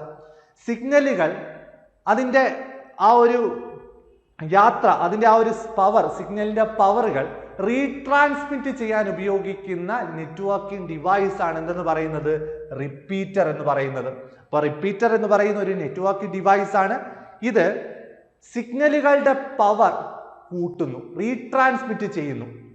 അത്തരത്തിലുള്ള നെറ്റ്വർക്കിംഗ് ഡിവൈസ് ആണ് എന്തെന്ന് പറയുന്നത്, റിപ്പീറ്റർ എന്ന് പറയുന്നത്. അടുത്തത് 31ാമത്തെ ചോദ്യം നോക്കാം. Which year did mark Zuckerberg set up Facebook? Facebook നിലവിൽ വന്ന, ഫേസ്ബുക്കിന്റെ ഫൗണ്ടർ ഇവിടെ ഓൾറെഡി പറയുന്നുണ്ട്, മാർക്ക് സക്കർബർഗ്. ചോദിച്ചതാണ് ഫേസ്ബുക്കിന്റെ ഫൗണ്ടർ ആരാണെന്ന് ചോദിച്ചാൽ മാർക്ക് സക്കർബർഗ് ആണ്. ഇത് എന്നാണ് നിലവിൽ വന്നതെന്ന് ചോദിച്ചാൽ 2004 ഫേസ്ബുക്ക് നിലവിൽ വന്ന വർഷം 2004. അത് ഫൗണ്ട് ചെയ്തത്, കൊണ്ടുവന്നത്, ഇൻവെന്റ് ചെയ്തത് ആരാണെന്ന് ചോദിച്ചാൽ ആരാണ്, മാർക്ക് സക്കർബർഗ് ആണ്. അടുത്തത് ബിങ്. ബിങ് എന്നുള്ളത് എന്താണ്? വെബ്സൈറ്റ് ആണോ, ബിസിനസ് സോഫ്റ്റ്വെയർ ആണോ, സെർച്ച് എഞ്ചിൻ ആണോ, സോഷ്യൽ മീഡിയ ആണോ? ഓർത്തു വെക്കുക, ബിങ് എന്ന് പറയുന്നത് ഒരു സെർച്ച് എഞ്ചിൻ ആണ്. ഓക്കെ ആണല്ലോ? ബിങ് എന്ന് പറയുന്നത് ഒരു സെർച്ച് എഞ്ചിന് ഉദാഹരണമാണ്. The term phishing is, phishing എന്നതുകൊണ്ട് ഉദ്ദേശിക്കുന്നത് എന്താണ്? നമുക്കറിയാം ഫിഷിംഗ് എന്നുള്ളത് ഒരു സൈബർ ക്രൈമാണ്, ഒരു സൈബർ കുറ്റകൃത്യമാണ്. ഫിഷിംഗ് എന്നതുകൊണ്ട് ഉദ്ദേശിക്കുന്നത് എന്താണെന്ന് നമുക്ക് നോക്കാം. An attempt for unauthorized access to user system by pretending to be a user. An attempt to obtain sensitive information from computer system. The process of sending same message to a large number of internet user. None of the above. Phishing എന്നതുകൊണ്ട് ഉദ്ദേശിക്കുന്നത് ഇത്രയേ ഉള്ളൂ. An attempt to obtain sensitive information from computer system. നമ്മുടെ sensitive ആയിട്ടുള്ള വിവരങ്ങൾ ചോർത്തിയെടുക്കുന്ന ആ ഒരു cyber കുറ്റകൃത്യത്തെ വിളിക്കുന്ന പേരാണ് ഫിഷിംഗ് എന്ന് പറയുന്നത്. നമ്മുടെ സെൻസിറ്റീവ് ഇൻഫർമേഷനായി credit card details, OTP number, അങ്ങനെയുള്ള നമുക്ക് മാത്രം കെപ്റ്റ് ചെയ്ത് നമ്മുടെ മെമ്മറിയിൽ മാത്രം സൂക്ഷിക്കേണ്ട നമ്മുടെ ഏറ്റവും പേഴ്സണൽ ആയിട്ടുള്ള ഡേറ്റകൾ ചോർത്തുകയാണെങ്കിൽ അത്തരത്തിലുള്ള കുറ്റകൃത്യത്തെ വിളിക്കുന്ന പേരാണ് ഫിഷിംഗ് എന്ന് പറയുന്നത്. Data diddling. അടുത്ത മറ്റൊരു സൈബർ ക്രൈം ആണ് ഡേറ്റ ഡിഡ്ലിംഗ്. അതെന്താണ് ഉദ്ദേശിക്കുന്നത്? Destroy data before input to the computer, unauthorized copying of data, changing data into information, changing data prior to during input to the computer. Data diddling എന്നതുകൊണ്ട് ഉദ്ദേശിക്കുന്നത് ഒരു ഡേറ്റയെ മാറ്റം വരുത്തുക, തിരുത്തുക. ഇൻപുട്ട് ചെയ്യുന്ന സമയത്തോ അല്ലെങ്കിൽ അത് പ്രോസസ്സർ ചെയ്യുന്ന സമയത്തോ ആ ഒരു ഡേറ്റയിൽ ഏതെങ്കിലും തരത്തിൽ മാറ്റം വരുത്തുന്നുണ്ടെങ്കിൽ അത്തരത്തിലുള്ള ഒരു സൈബർ കുറ്റകൃത്യത്തെ വിളിക്കുന്ന പേരാണ് ഡേറ്റ ഡിഡ്ലിംഗ് എന്ന് പറയുന്നത്. അപ്പോൾ answer option D, changing data prior or during input to the computer. അടുത്തത് website is a collection of. Option A web page, HTML page, both A and B HTTP page. Website എന്ന് പറയുന്നത് എന്തിന്റെയൊക്കെ collection ആണെന്നാണ് ചോദ്യം. Website എന്നുള്ളത് web പേജിന്റെയും HTML പേജിന്റെയും ഒരു collection ആണ്. നമ്മുടെ ഇവിടെ answer both A and B ആണ്. അപ്പോൾ വെബ്സൈറ്റ് എന്ന് പറയുന്നത് വെബ് പേജിന്റെയും HTML പേജിന്റെയും കളക്ഷൻ ആണ് വെബ്സൈറ്റ് എന്നതുകൊണ്ട് ഉദ്ദേശിക്കുന്നത്. അടുത്തത്, which was the first search engine? ഏതാണ് ആദ്യത്തെ സെർച്ച് എഞ്ചിൻ? ആദ്യമായി നിലവിൽ വന്ന സെർച്ച് എഞ്ചിൻ ഏതാണെന്നാണ് ചോദ്യം. Option Google, Archie, AltaVista, WAIS. ഏതാണ് ഫസ്റ്റ് സെർച്ച് എഞ്ചിൻ എന്നാണ് ചോദ്യമെങ്കിൽ ആർച്ചിയാണ്. ഓർത്തു വെച്ചോണേ, ഫസ്റ്റ് സെർച്ച് എഞ്ചിൻ എന്നാണ് ചോദ്യമെങ്കിൽ ആർച്ചിയാണ്. എന്നാൽ ഇന്ത്യയിലെ ആദ്യത്തെ സെർച്ച് എഞ്ചിൻ ഏതാണെന്ന് ചോദിച്ചാൽ അത് കുരുചിയാണ്. ഫസ്റ്റ് സെർച്ച് എഞ്ചിൻ ആർച്ചിയും ഇന്ത്യയിലെ ആദ്യത്തെ സെർച്ച് എഞ്ചിൻ ഏതാണെന്ന് ചോദിച്ചാൽ ഗുരുജിയുമാണ്. Moving from one web page to another web page is known as.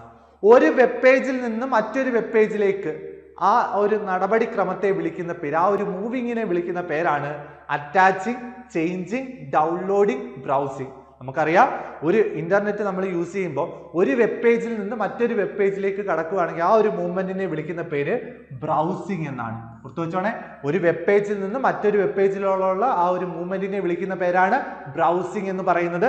ബ്രൗസിംഗിന് മറ്റൊരു പേര് സർഫിംഗ് എന്നാണ്. ഓർത്തു വെച്ചോണം, ബ്രൗസിംഗിന്റെ മറ്റൊരു പേരാണ് സർഫിംഗ്. അടുത്തത് 38ാമത്തെ ചോദ്യം, URL. നമുക്കറിയാം URL നമ്മൾ ഓൾറെഡി പറഞ്ഞതാണ്, യൂണിഫോം റിസോഴ്സ് ലൊക്കേറ്റർ എന്നാണ്.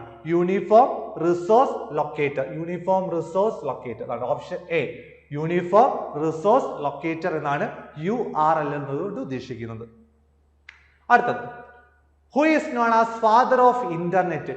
ഇന്റർനെറ്റിന്റെ പിതാവ്, ഇന്റർനെറ്റിന്റെ പിതാവ് ആരാണെന്ന് ചോദിച്ചാൽ ഓപ്ഷൻ സി വിൻഡൻ സർഫ് ആണ്. ഓർത്തു വെച്ചോണം, ഇന്റർനെറ്റിന്റെ പിതാവ് എന്നാണ് ചോദ്യമെങ്കിൽ ആരാണ്? വിൻഡൻ സർഫ് ആണ്. ഇന്റർനെറ്റിന്റെ പിതാവ് വിൻഡൻ സർഫ് ആണ്.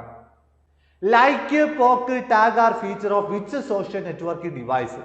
ലൈക്ക്, പോക്ക്, ടാഗ് ഇതൊക്കെ ഏത് സോഷ്യൽ നെറ്റ്വർക്കിംഗുമായി ബന്ധപ്പെട്ട ടേമുകളാണ്? Google Plus, Facebook, Orkut, Skoob. ഏതാണ്? നമുക്കറിയാം ലൈക്കും പോക്കും ടാഗും ഒക്കെ ചെയ്യുന്നത് ഫേസ്ബുക്കിലാണ്.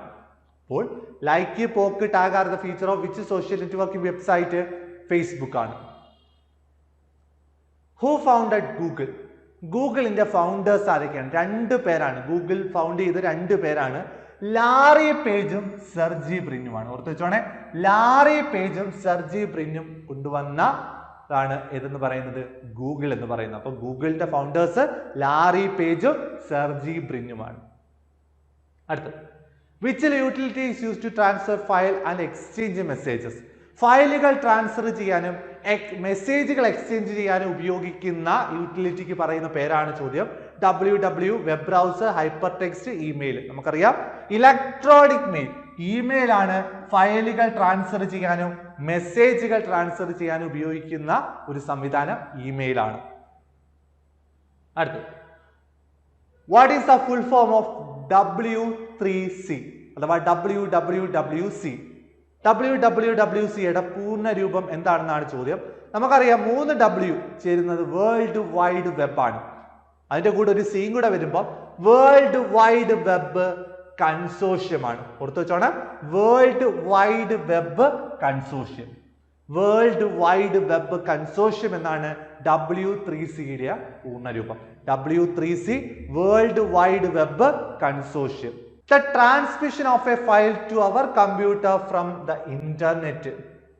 ഇന്റർനെറ്റിൽ നിന്ന് നമ്മുടെ കമ്പ്യൂട്ടറിലേക്ക് ഫയലുകൾ വരുന്നുണ്ടെങ്കിൽ, ഇന്റർനെറ്റിൽ നിന്നും കമ്പ്യൂട്ടറിലേക്ക് വിവരങ്ങൾ നമ്മൾ എടുക്കുന്നുണ്ടെങ്കിൽ അതിനെ പറയുന്ന പേര് uploading, downloading, receiving, file saving. നമുക്കറിയാം ഇന്റർനെറ്റിൽ നിന്നും കമ്പ്യൂട്ടറിലേക്കാണ് വിവരങ്ങൾ വരുന്നതെങ്കിൽ അതിനെ വിളിക്കുന്ന പേര് ഡൗൺലോഡിങ് എന്നാണ്.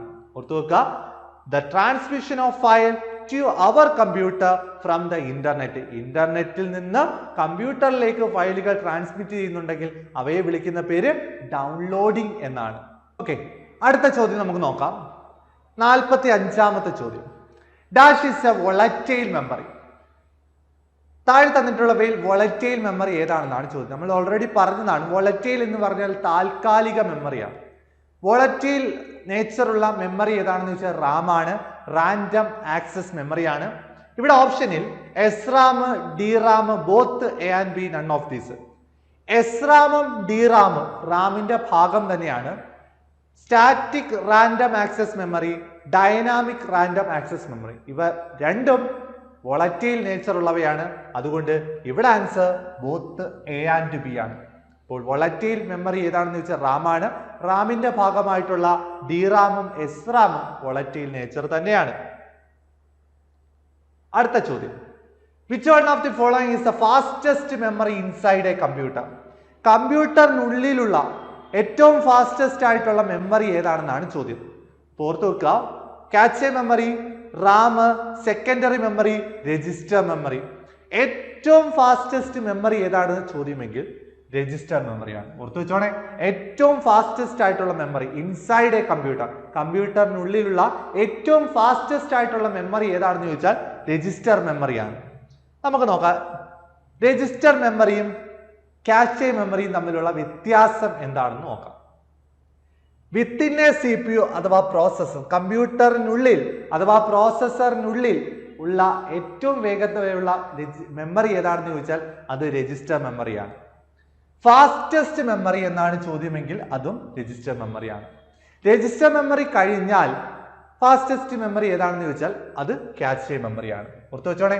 അപ്പോൾ കാഷെ മെമ്മറിയും രജിസ്റ്റർ മെമ്മറിയും ഓപ്ഷനിൽ തന്നിട്ട് ഏറ്റവും ഫാസ്റ്റസ്റ്റ് മെമ്മറി ഏതാണെന്ന് ചോദിച്ചാൽ അത് രജിസ്റ്റർ മെമ്മറിയാണ്. കാഷെ മെമ്മറി എവിടെ സ്ഥിതി ചെയ്യുന്നതെന്ന് ചോദിച്ചാൽ റാമിനും CPU-നും ഇടയിൽ. അങ്ങനെ തന്നെയാണ് പരീക്ഷയ്ക്ക് ചോദിക്കുന്നത്. CPU-നും റാമിനും ഇടയിൽ സ്ഥിതി ചെയ്യുന്ന മെമ്മറി ഏതാണെന്ന് ചോദിച്ചാൽ ഏതാണ്? കാഷെ മെമ്മറിയാണ്. ഇതും ഫാസ്റ്റസ്റ്റ് മെമ്മറി തന്നെയാണ്.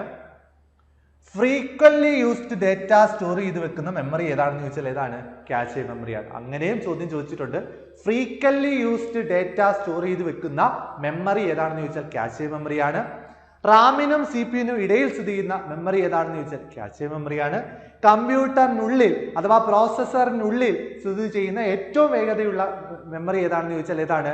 അത് രജിസ്റ്റർ മെമ്മറിയാണ്. അടുത്തത്, a terabyte is equal to. Terabyte നമ്മൾ മെമ്മറി ഡിവൈസസ് പഠിക്കുമ്പോൾ അതിനകത്ത് ഈ പറയുന്ന മെമ്മറി യൂണിറ്റുകൾ പഠിക്കാറുണ്ട്. ബൈറ്റ്, ബിറ്റ്, കിലോബൈറ്റ്, മെഗാബൈറ്റ്, അതൊക്കെ വളരെ പ്രധാനപ്പെട്ടതാണ്. ടെറാബൈറ്റിന് ഈക്വൽ ആയിട്ടുള്ളത് ഏതാണെന്ന് ചോദിച്ചാൽ നമുക്കറിയാം 1024 എന്ന് പറയുന്ന നമ്പറാണ് അവിടെ നമ്മൾ പ്രധാനമായിട്ട് നോക്കേണ്ടത്. 1024 GB സമമാണ് ഏതെന്ന് പറയുന്നത്? ഒരു TB എന്ന് പറയുന്നത്. 1024 GB ചേരുമ്പോഴാണ് ഒരു ടെറാബൈറ്റ് ആവുന്നത്. ഓർത്തു വെച്ചോണേ, 1024 GB അഥവാ GB ആണ് ഒരു ടെറാബൈറ്റ്.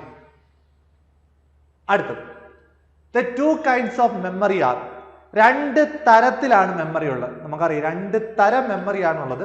അത് ഏതൊക്കെയാണെന്ന് ചോദിച്ചാൽ പ്രൈമറി മെമ്മറിയും സെക്കൻഡറി മെമ്മറിയുമാണ്. ഓർത്തു വെക്കുക, കമ്പ്യൂട്ടറിലെ പ്രധാനപ്പെട്ട രണ്ട് മെമ്മറികൾ ഏതൊക്കെയാണെന്ന് ചോദിച്ചാൽ പ്രൈമറി മെമ്മറിയും സെക്കൻഡറി മെമ്മറിയുമാണ്. പ്രൈമറി മെമ്മറിക്ക് എക്സാമ്പിൾസ് ആണ് റാമും റോമും. സെക്കൻഡറി മെമ്മറിക്ക് എക്സാമ്പിൾ ആണ് ഈ പറയുന്ന ഒപ്റ്റിക്കൽ സ്റ്റോറേജ് ഡിവൈസ് എന്നൊക്കെ പറഞ്ഞ് നമ്മൾ പഠിച്ചു. Magnetic tape, solid state device എന്നൊക്കെ പറഞ്ഞ് നമ്മൾ പഠിച്ചതൊക്കെ സെക്കൻഡറി ഡിവൈസ് ആണ്. Which type of memory is used to digital camera, mobile phone and printers? Which type of memory used in digital camera, mobile phone and printers? പ്രിന്റേഴ്സിലും digital ക്യാമറയിലും mobile ഫോണിലും ഒക്കെ ഉപയോഗിക്കുന്ന മെമ്മറി ഏതാണെന്നാണ് ചോദ്യം. Buffer, cache memory, flash memory, none of this. ഓർത്തു വെക്കുക, digital ക്യാമറയിലും മൊബൈൽ ഫോണിലും പ്രിന്റേഴ്സിലും ഉപയോഗിക്കുന്ന മെമ്മറി ഏതാണെന്നാണ് ചോദ്യമെങ്കിൽ അത് ഫ്ലാഷ് മെമ്മറിയാണ്. ഓർത്തു വെച്ചോണം, ഡിജിറ്റൽ ക്യാമറ ആയിക്കോട്ടെ, മൊബൈൽ ഫോൺ ആയിക്കോട്ടെ, പ്രിന്റർ ആയിക്കോട്ടെ, അതിൽ ഉപയോഗിക്കുന്ന മെമ്മറി ഏതാണെന്ന് ചോദിച്ചാൽ ഫ്ലാഷ് മെമ്മറിയാണ്. അടുത്തത്, how many bits are in a byte? എത്ര ബിറ്റുകൾ ചേരുന്നതാണ് ഒരു ബൈറ്റ്? നമുക്കറിയാം 4 ബിറ്റുകൾ ചേരുമ്പോൾ ഒരു നിബിളാണ്. 4 ബിറ്റ് ഒരു നിബിൾ ആണെങ്കിൽ 8 ബിറ്റാണ് ഒരു ബൈറ്റ് എന്ന് പറയുന്നത്. 8 ബിറ്റ് ഒരു ബൈറ്റ്. അപ്പോൾ എത്രയാണ്? 8 ബിറ്റ് ചേരുമ്പോഴാണ് ഒരു ബൈറ്റ് ആവുന്നത്. 8 ബിറ്റ് ഒരു byte. ROM stands for ROM, read only memory. ഓർത്തു വെച്ചോണം, ROM എന്നുള്ളത് ഒരു പ്രൈമറി മെമ്മറിക്ക് ഉദാഹരണമാണ് ROM. റീഡ് ഒൺലി മെമ്മറി എന്നാണ് ROMന്റെ പൂർണ്ണരൂപം. Read only memory. Option B ആണ് answer, read only memory. Control and shift key are known as. Keyboard നമ്മൾ പഠിക്കുമ്പോൾ അതിനകത്തെ മോഡിഫയർ കീസ്, ഫങ്ഷണൽ കീസ് ഒക്കെ നമ്മൾ പഠിക്കുന്നുണ്ട്. ഇവിടെ കൺട്രോളും ഷിഫ്റ്റ് കീയും എന്താണെന്ന് ചോദിച്ചാൽ മോഡിഫയർ കീ ആണോ, ഫങ്ഷണൽ കീ ആണോ, ആരോ കീ ആണോ, സ്പെഷ്യൽ കീ ആണോ? ഓർത്ത് വെക്കുക, ഷിഫ്റ്റ് കീയും കൺട്രോൾ കീയും എന്താണെന്ന് ചോദിച്ചാൽ മോഡിഫയർ കീ ആണ്. കൺട്രോളും ഷിഫ്റ്റ് കീയും കമ്പ്യൂട്ടർ കീബോർഡിലെ കീസ് ആണ്. അത് കമ്പ്യൂട്ടറിനെ സംബന്ധിച്ച് മോഡിഫയർ കീസ് ആണ്. Catch memory will be available. നമ്മൾ നേരത്തെ പഠിച്ചതാ, റാം എവിടെ സ്ഥിതി ചെയ്യും, രജിസ്റ്റർ മെമ്മറി എവിടെ സ്ഥിതി ചെയ്യുന്നു, ക്യാച്ച് മെമ്മറി എവിടെ സ്ഥിതി ചെയ്യുന്നു. ക്യാച്ച് മെമ്മറി സ്ഥിതി ചെയ്യുന്നത് നമ്മൾ പഠിച്ചതാണ് പ്രോസസ്സറിനും റാമിനും ഇടയിൽ, അഥവാ CPU-നും റാമിനും ഇടയിൽ സ്ഥിതി ചെയ്യുന്ന കമ്പ്യൂട്ടർ മെമ്മറി ഏതാണെന്ന് ചോദിച്ചാൽ ക്യാച്ച് മെമ്മറിയാണ്. അപ്പോൾ പ്രോസസ്സറിനും റാമിനും, in between processor and RAM situate ചെയ്യുന്ന മെമ്മറിയാണ് cache memory. Power and speed of CPU is determined by. CPU-ന്റെ പവർ ഡിറ്റർമിൻ ചെയ്യുന്നത് എന്തിന്റെ അടിസ്ഥാനത്തിലാണ്? CPU-ന്റെ പവർ ഡിറ്റർമിൻ ചെയ്യുന്നത്, പവറും സ്പീഡും ഡിറ്റർമിൻ ചെയ്യുന്നത് എന്തിന്റെ അടിസ്ഥാനത്തിലാണെന്നാണ് ചോദ്യം. അതിന്റെ യൂണിറ്റ് അല്ല ചോദിച്ചേക്കുന്നത്. ഒരു CPU-ന്റെ പവറും സ്പീഡും മെഷർ ചെയ്യുന്നത് എന്തിന്റെ ബേസിലാണെന്ന് ചോദിച്ചാൽ number of register, revolution per minute, character per minute, lines per minute. ഈ പറയുന്ന revolution per minute, character per minute, lines per minute ഒക്കെ അതിന്റെ യൂണിറ്റ് ആണെന്ന് നമുക്കറിയാം. ഇവിടെ കമ്പ്യൂട്ടറിന്റെ CPU-ന്റെ ഉള്ളിൽ, അല്ലെ, CPU-ന്റെ ഉള്ളിൽ ഇൻസൈഡ് ദ CPU ആണ് ചോദ്യമെങ്കിൽ നമ്മൾ നേരത്തെ പഠിച്ചതാണ് രജിസ്റ്റേഴ്സ് ആണ്. ഫാസ്റ്റസ്റ്റ് മെമ്മറി ഏതാണെന്ന് ചോദിച്ചാൽ അത് രജിസ്റ്റർ ആണ്. ഇവിടെ ചോദ്യം പവർ ആൻഡ് CPU-ന്റെ പവറും സ്പീഡും മെഷർ ചെയ്യുന്ന എന്തിന്റെ അടിസ്ഥാനത്തിലാണെന്ന് ചോദിച്ചാൽ നമ്പർ ഓഫ് രജിസ്റ്റേഴ്സിന്റെ അടിസ്ഥാനത്തിലാണ്. ഓർത്തു വെച്ചോണേ. അടുത്തത് സ്പീഡ് മെഷർമെന്റ് യൂണിറ്റ്. നമ്മൾ ഓൾറെഡി പറഞ്ഞ കാര്യങ്ങൾ തന്നെയാണ്, എങ്കിലും അപ്പോൾ പറയാതെ വിട്ടുപോയ കുറച്ച് കാര്യങ്ങൾ. മൗസിന്റെ സ്പീഡ് മെഷർ ചെയ്യുന്നത് മിക്കിയിലാണ്.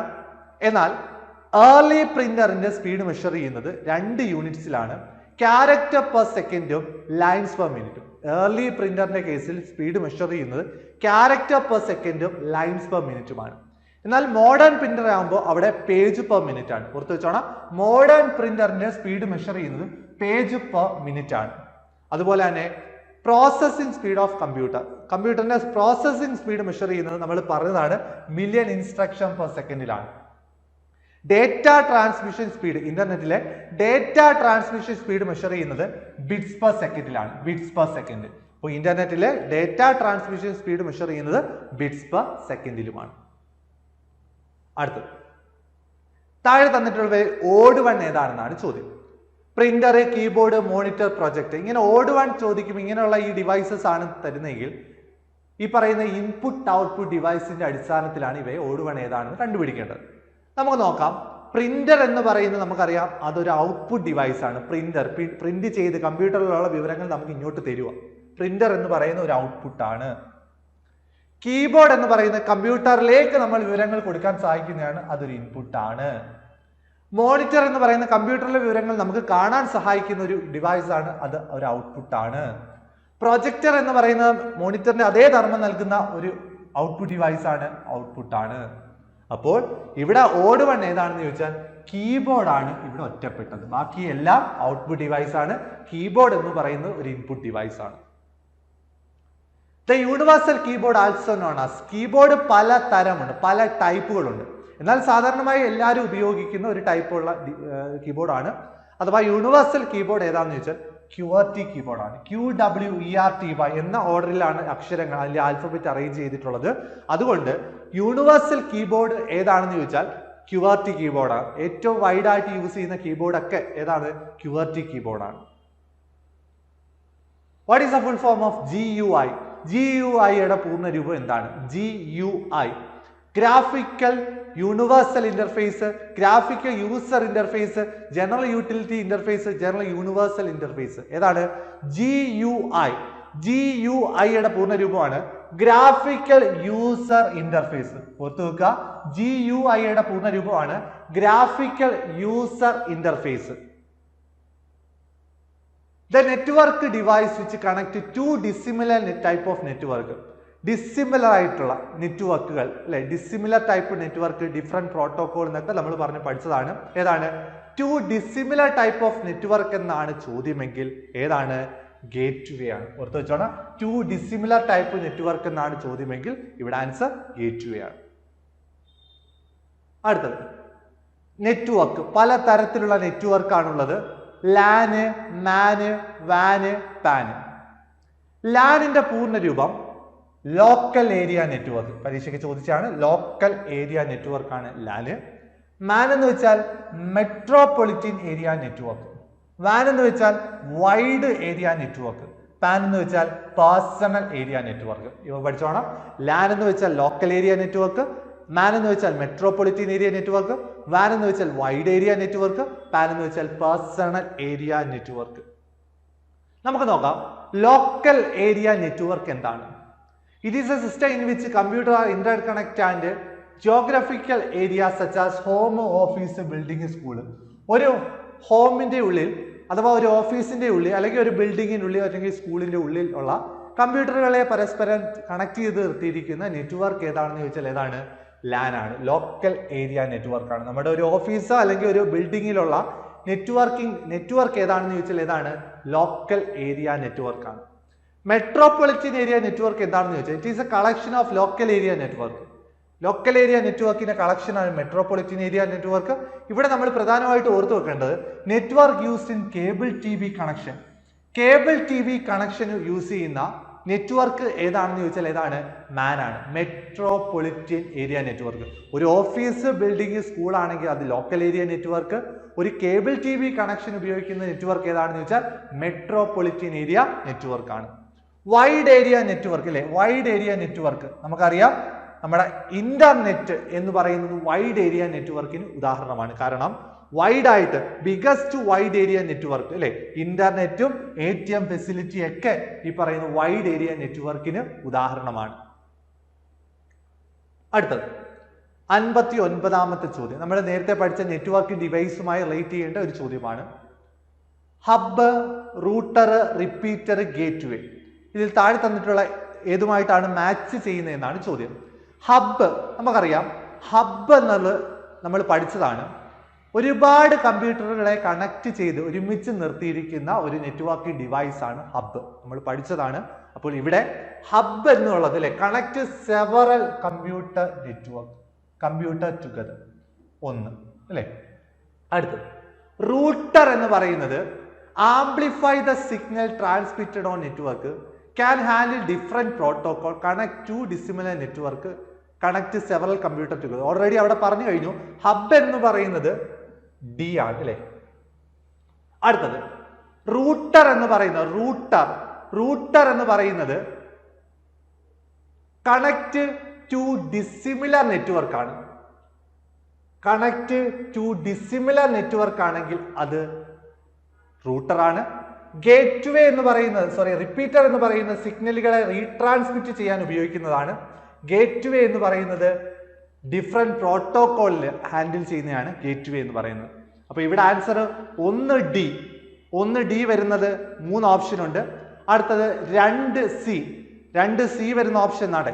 2C വേറെ ഒന്ന് 2C വരുന്നില്ല. അപ്പൊ ഇവിടെ ആൻസർ ഇതാണ്. 1D, 2C, 3B, അതുപോലെ തന്നെ 4A ആണ്. ഓക്കെ ആണല്ലോ. അപ്പൊ ഇത് പരീക്ഷയ്ക്ക് ചോദിച്ച ഒരു ചോദ്യമാണ്. Name the system software that convert a high level language program into machine language by line. Computer ലാംഗ്വേജുകൾ പ്രധാനമായി 2 തരമാണ്. ലോ ലെവൽ ലാംഗ്വേജും ഹൈ ലെവൽ ലാംഗ്വേജും. ലോ ലെവൽ ലാംഗ്വേജുകൾ 2 എണ്ണം, മെഷീൻ ലാംഗ്വേജും അസംബ്ലി ലാംഗ്വേജും. ഹൈ ലെവൽ ലാംഗ്വേജുകൾക്ക് ഉദാഹരണമാണ് ഈ പറയുന്ന ഇന്റർപ്രറ്ററും കമ്പൈലറും ഒക്കെ. ലാംഗ്വേജ് ട്രാൻസ്ലേറ്റേഴ്സ് ആണ്. നോക്കാം. ലോ ലെവൽ ലാംഗ്വേജിന്റെ കേസല്ല ഇവിടെ പറയുന്നത്. Name the system software that convert high level language program into machine language. High level ലാംഗ്വേജിനെ മെഷീൻ ലാംഗ്വേജിലോട്ട് ആക്കുന്നത് ലൈൻ ബൈ ലൈൻ. കമ്പ്യൂട്ടറിന് മനസ്സിലാക്കാൻ സാധിക്കുന്ന ലാംഗ്വേജ് ഏതാണെന്ന് ചോദിച്ചാൽ മെഷീൻ ലാംഗ്വേജ് ആണ്. അപ്പോൾ നമ്മൾ എല്ലാ ലാംഗ്വേജിനെ നമുക്ക് മെഷീൻ ലാംഗ്വേജിലോട്ട് ആക്കിയാൽ മാത്രമേ, കൺവേർട്ട് ചെയ്താൽ മാത്രമേ കമ്പ്യൂട്ടറിന് മനസ്സിലാവുകയുള്ളൂ. ഇവിടെ ലൈൻ ബൈ ലൈൻ എന്നുള്ള ഒരു വാക്കുണ്ടോ എന്ന് നോക്കാം. Line by line, line by line ആയിട്ടുള്ള ഒരു ട്രാൻസ്ലേറ്റർ ഏതാണെന്ന് ചോദിച്ചാൽ അത് ഇന്റർപ്രറ്റർ ആണ്. ഓർത്തു വെച്ചോണം, ഹൈ ലെവൽ ലാംഗ്വേജിനെ മെഷീൻ ലാംഗ്വേജിലോട്ട് ആക്കുന്ന ലൈൻ ബൈ ലൈൻ ആയിട്ടാണെങ്കിൽ അത് ഇന്റർപ്രറ്റർ ആണ്. Name the act that governs internet usage in India. ഇതിൽ ഇന്റർനെറ്റ് യൂസേജുമായി ബന്ധപ്പെട്ട ആക്ട് നമ്മൾ ഓൾറെഡി പറഞ്ഞതാണ്, ഇൻഫർമേഷൻ ടെക്നോളജി ആക്ട് 2000. ഇങ്ങനെ റിപ്പീറ്റ് വരുന്നത് പല ചോദ്യങ്ങളിൽ നിന്നെടുത്തുള്ള ചോദ്യമാണ്. അപ്പോൾ ഈ ഒരു ചോദ്യം തന്നെ പല ചോദ്യങ്ങൾ പല ക്വസ്റ്റ്യൻ പേപ്പറുകളിൽ കണ്ടിട്ടുള്ളതാണ്. അതുകൊണ്ട് വളരെ പ്രധാനമായിട്ട് ഓർത്തു വെച്ചോണം, ഇന്റർനെറ്റ് യൂസേജുമായി ഇന്ത്യയിൽ നിലവിൽ വന്ന ആക്ട് ഏതാണെന്ന് വെച്ചാൽ ഇൻഫർമേഷൻ ടെക്നോളജി ആക്ട് 2000 ആണ്. In which year Information Technology Act came into force? Information Technology Act 2000 ആണ്. 2000 IT Act 2000 ആണ്. Information Technology Act ഇനാക്ട് ചെയ്തത് എന്നാന്ന് വെച്ചാൽ 2000 ജൂൺ 9 ആണ്. നിലവിൽ വന്ന ഡേറ്റ് അല്ല ചോദിച്ചിരിക്കുന്നത്. ഇനാക്ട് ചെയ്ത ഇൻഫർമേഷൻ ടെക്നോളജി ആക്ട് ഇനാക്ട് ചെയ്തത് 2000 ജൂൺ 9 ആണ്. When IT Act 2000 India came into force, നിലവിൽ വന്ന IT ആക്ട് നിലവിൽ വന്ന എന്താന്ന് വെച്ചാൽ 2000 ഒക്ടോബർ 17 ആണ്. ഓർത്തു വെച്ചോണം, IT ആക്ട് 2000 നിലവിൽ വന്നത് 2000 ഒക്ടോബർ 17 ഇൻഫർമേഷൻ ടെക്നോളജി അമെൻമെന്റ് ആക്ട് മേഡ് എഫക്റ്റീവ് ഓൺ എന്നാണ് ഒക്ടോബർ 27, 2009. ഓർത്തു വെച്ചോണം, ഇൻഫർമേഷൻ ടെക്നോളജി അമെൻമെന്റ് ആക്ട് 2008 നിലവിൽ വന്നത് October 27, 2009. Internet came into force in India. ഇന്ത്യയിൽ ഇന്റർനെറ്റ് നിലവിൽ വന്ന വർഷമാണ് ചോദിച്ചിരിക്കുന്നത്. പരീക്ഷയ്ക്ക് ചോദിച്ച റിപ്പീറ്റഡ് ക്വസ്റ്റ്യൻ ആണ്. ഏതാണ്? 1995. ഇന്റർനെറ്റ് നിലവിൽ വന്ന വർഷം 1995. Which section of India IT Act was invalidated by Supreme Court of India? Supreme കോടതി ഇടപെട്ട് IT ആക്ടിലെ ഒരു സെക്ഷൻ എടുത്തു കളഞ്ഞു, നീക്കം ചെയ്തിട്ടുണ്ട്.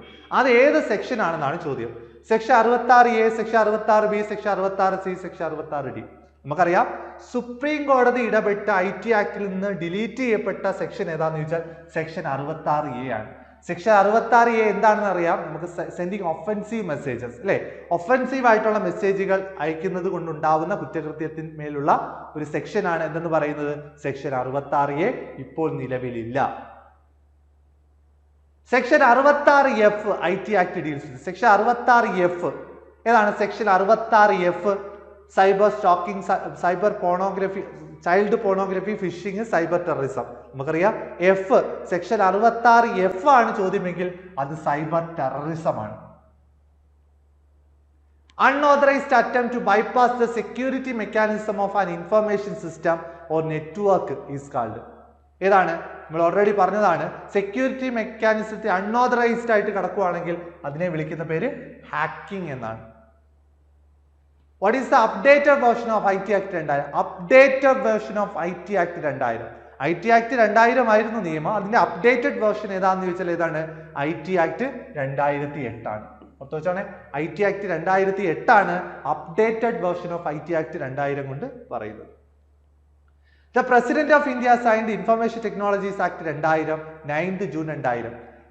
2000 ജൂൺ 9 IT ആക്ട് 2000 അതിൽ ഒപ്പുവെച്ച പ്രസിഡന്റ് ആരാണെന്നാണ് ചോദ്യം. ആരാണ് പ്രസിഡന്റ്? ആരാണെന്ന് ചോദിച്ചാൽ KR നാരായണനാണ്.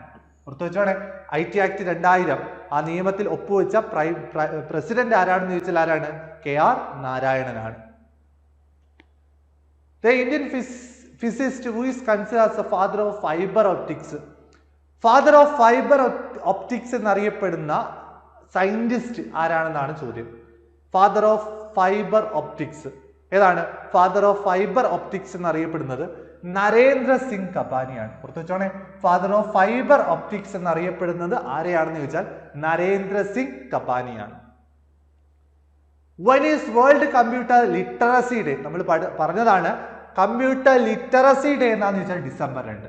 ഓർത്തു വെച്ചാൽ computer literacy day December 2. The inventor of world wide web, WWന്റെ പിതാവ് ആരാണ്? WWന്റെ പിതാവ് ഏതാണെന്ന് ചോദിച്ചാൽ ടിം ബെർണേഴ്സ്-ലീ ആണ്. വേൾഡ് വൈഡ് വെബിന്റെ പിതാവ് ആരാണെന്ന് ചോദിച്ചാൽ Tim Berners-Lee. Moving from one web page to another web page. Already പറഞ്ഞാണ്, ഒരു വെബ് പേജിൽ നിന്ന് അടുത്ത വെബ് പേജിലോട്ട് കടക്കുകയാണെങ്കിൽ അതിനെ പറയുന്ന പേര് ബ്രൗസിംഗ്. ബ്രൗസിങ്ങിന്റെ മറ്റൊരു പേര് സർഫിംഗ് എന്നാണ് കേട്ടോ. ഇത് റിപ്പീറ്റ് ആയിട്ടുള്ള ചോദ്യങ്ങളാണ്, പല ചോദ്യങ്ങളിലും വന്നിട്ടുള്ളതാണ്. Website is a collection of. Website, web page, HTML page, both A and B, HTTP, both A and B. Repeated ചോദ്യം. അപ്പോൾ കളക്ഷൻ ഓഫ് വെബ്സൈറ്റ് എന്നറിയപ്പെടുന്നത് വെബ് പേജും HTML പേജിന്റെ കളക്ഷനാണ് വെബ്സൈറ്റ് എന്ന് പറയുന്നത്. Which of the following identify specific web page and it is computer on the web. Web പേജുകളെ കണ്ടെത്താൻ ഉപയോഗിക്കുന്ന, ഐഡന്റിഫൈ ചെയ്യാൻ ഉപയോഗിക്കുന്ന സ്പെസിഫിക് വെബ് പേജുകളെ ഏതാണ്? കമ്പ്യൂട്ടർ വെബുകളിൽ നിന്ന് വെബ് പേജുകളെ ഐഡന്റിഫൈ ചെയ്യാൻ ഉപയോഗിക്കുന്നത് ഏതാണെന്ന് ചോദിച്ചാൽ website, website address, URL, domain. ഏതാണ്? വെബ് പേജുകളെ അഡ്രസ് ചെയ്യാൻ ഉപയോഗിക്കുന്ന ഏതാണെന്ന് ചോദിച്ചാൽ URL ആണ്, യൂണിഫോം റിസോഴ്സ് ലൊക്കേറ്റർ ആണ്. Founder of WhatsApp. വാട്സാപ്പിന്റെ ഫൗണ്ടർ ആരാണെന്നാണ് ചോദ്യം. വാട്സാപ്പിന്റെ ഫൗണ്ടർ ആരാണെന്ന് ചോദിച്ചാൽ ജാൻ ക്യൂം ആണ്. Jan Koum and Brian Acton, അങ്ങനെ രണ്ടു പേര് ചേർന്നാണ് വാട്സാപ്പ് ഫൗണ്ട് ചെയ്തിരിക്കുന്നത്, ജാൻ ക്യൂനും ബ്രയാൻ ആക്ടണും. Software which allows the users to load web page is called. Web പേജുകൾ ലോഡ് ചെയ്യാൻ ഉപയോഗിക്കുന്ന സോഫ്റ്റ്വെയർ ഏതാണെന്നാണ് ചോദ്യം. വെബ് പേജ് ലോഡ് ചെയ്യാൻ ഉപയോഗിക്കുന്ന സോഫ്റ്റ്വെയർ ഏതാണെന്ന് ചോദിച്ചാൽ ബ്രൗസർ ആണ്. ഓക്കെ ആണല്ലോ. വെബ് പേജുകൾ ലോഡ് ചെയ്യാൻ ഉപയോഗിക്കുന്ന സോഫ്റ്റ്വെയർ ഏതാണെന്ന് ചോദിച്ചാൽ ബ്രൗസർ ആണ്. Who are the founder of WhatsApp? നമ്മൾ ഓൾറെഡി പറഞ്ഞതാണ്, വാട്സാപ്പിന് രണ്ട് ഫൗണ്ടേഴ്സ് ആണ്, രണ്ട് പേര് ചേർന്നാണ് വാട്സാപ്പ് ഫൗണ്ട് ചെയ്തത്, ബ്രയാൻ ആക്ടണും ജാൻ ക്യൂവും. ബ്രയാൻ ആക്ടൺ ആൻഡ് ജാൻ ക്യൂനാണ് ഈ പറയുന്ന വാട്സാപ്പിന്റെ ഫൗണ്ടേഴ്സ് എന്ന് പറയുന്നത്. HTML പൂർണ്ണരൂപം HTML, hyper text markup language. Hyper text markup language, hyper text markup language, option C കേട്ടോ. HTML പൂർണ്ണരൂപമാണ് ഹൈപ്പർ ടെക്സ്റ്റ് മാർക്കപ്പ് ലാംഗ്വേജ്. കമ്പ്യൂട്ടറിലെ www, 4 W അതിന്റെ പൂർണ്ണ രൂപം നമുക്കറിയാം. 3 W ആണെങ്കിൽ വേൾഡ് വൈഡ് വെബ്, 3 WC ആണെങ്കിൽ world wide web consortium, 4 W ആണെങ്കിൽ വേൾഡ് വൈഡ് വെബ് വേം ആണ്.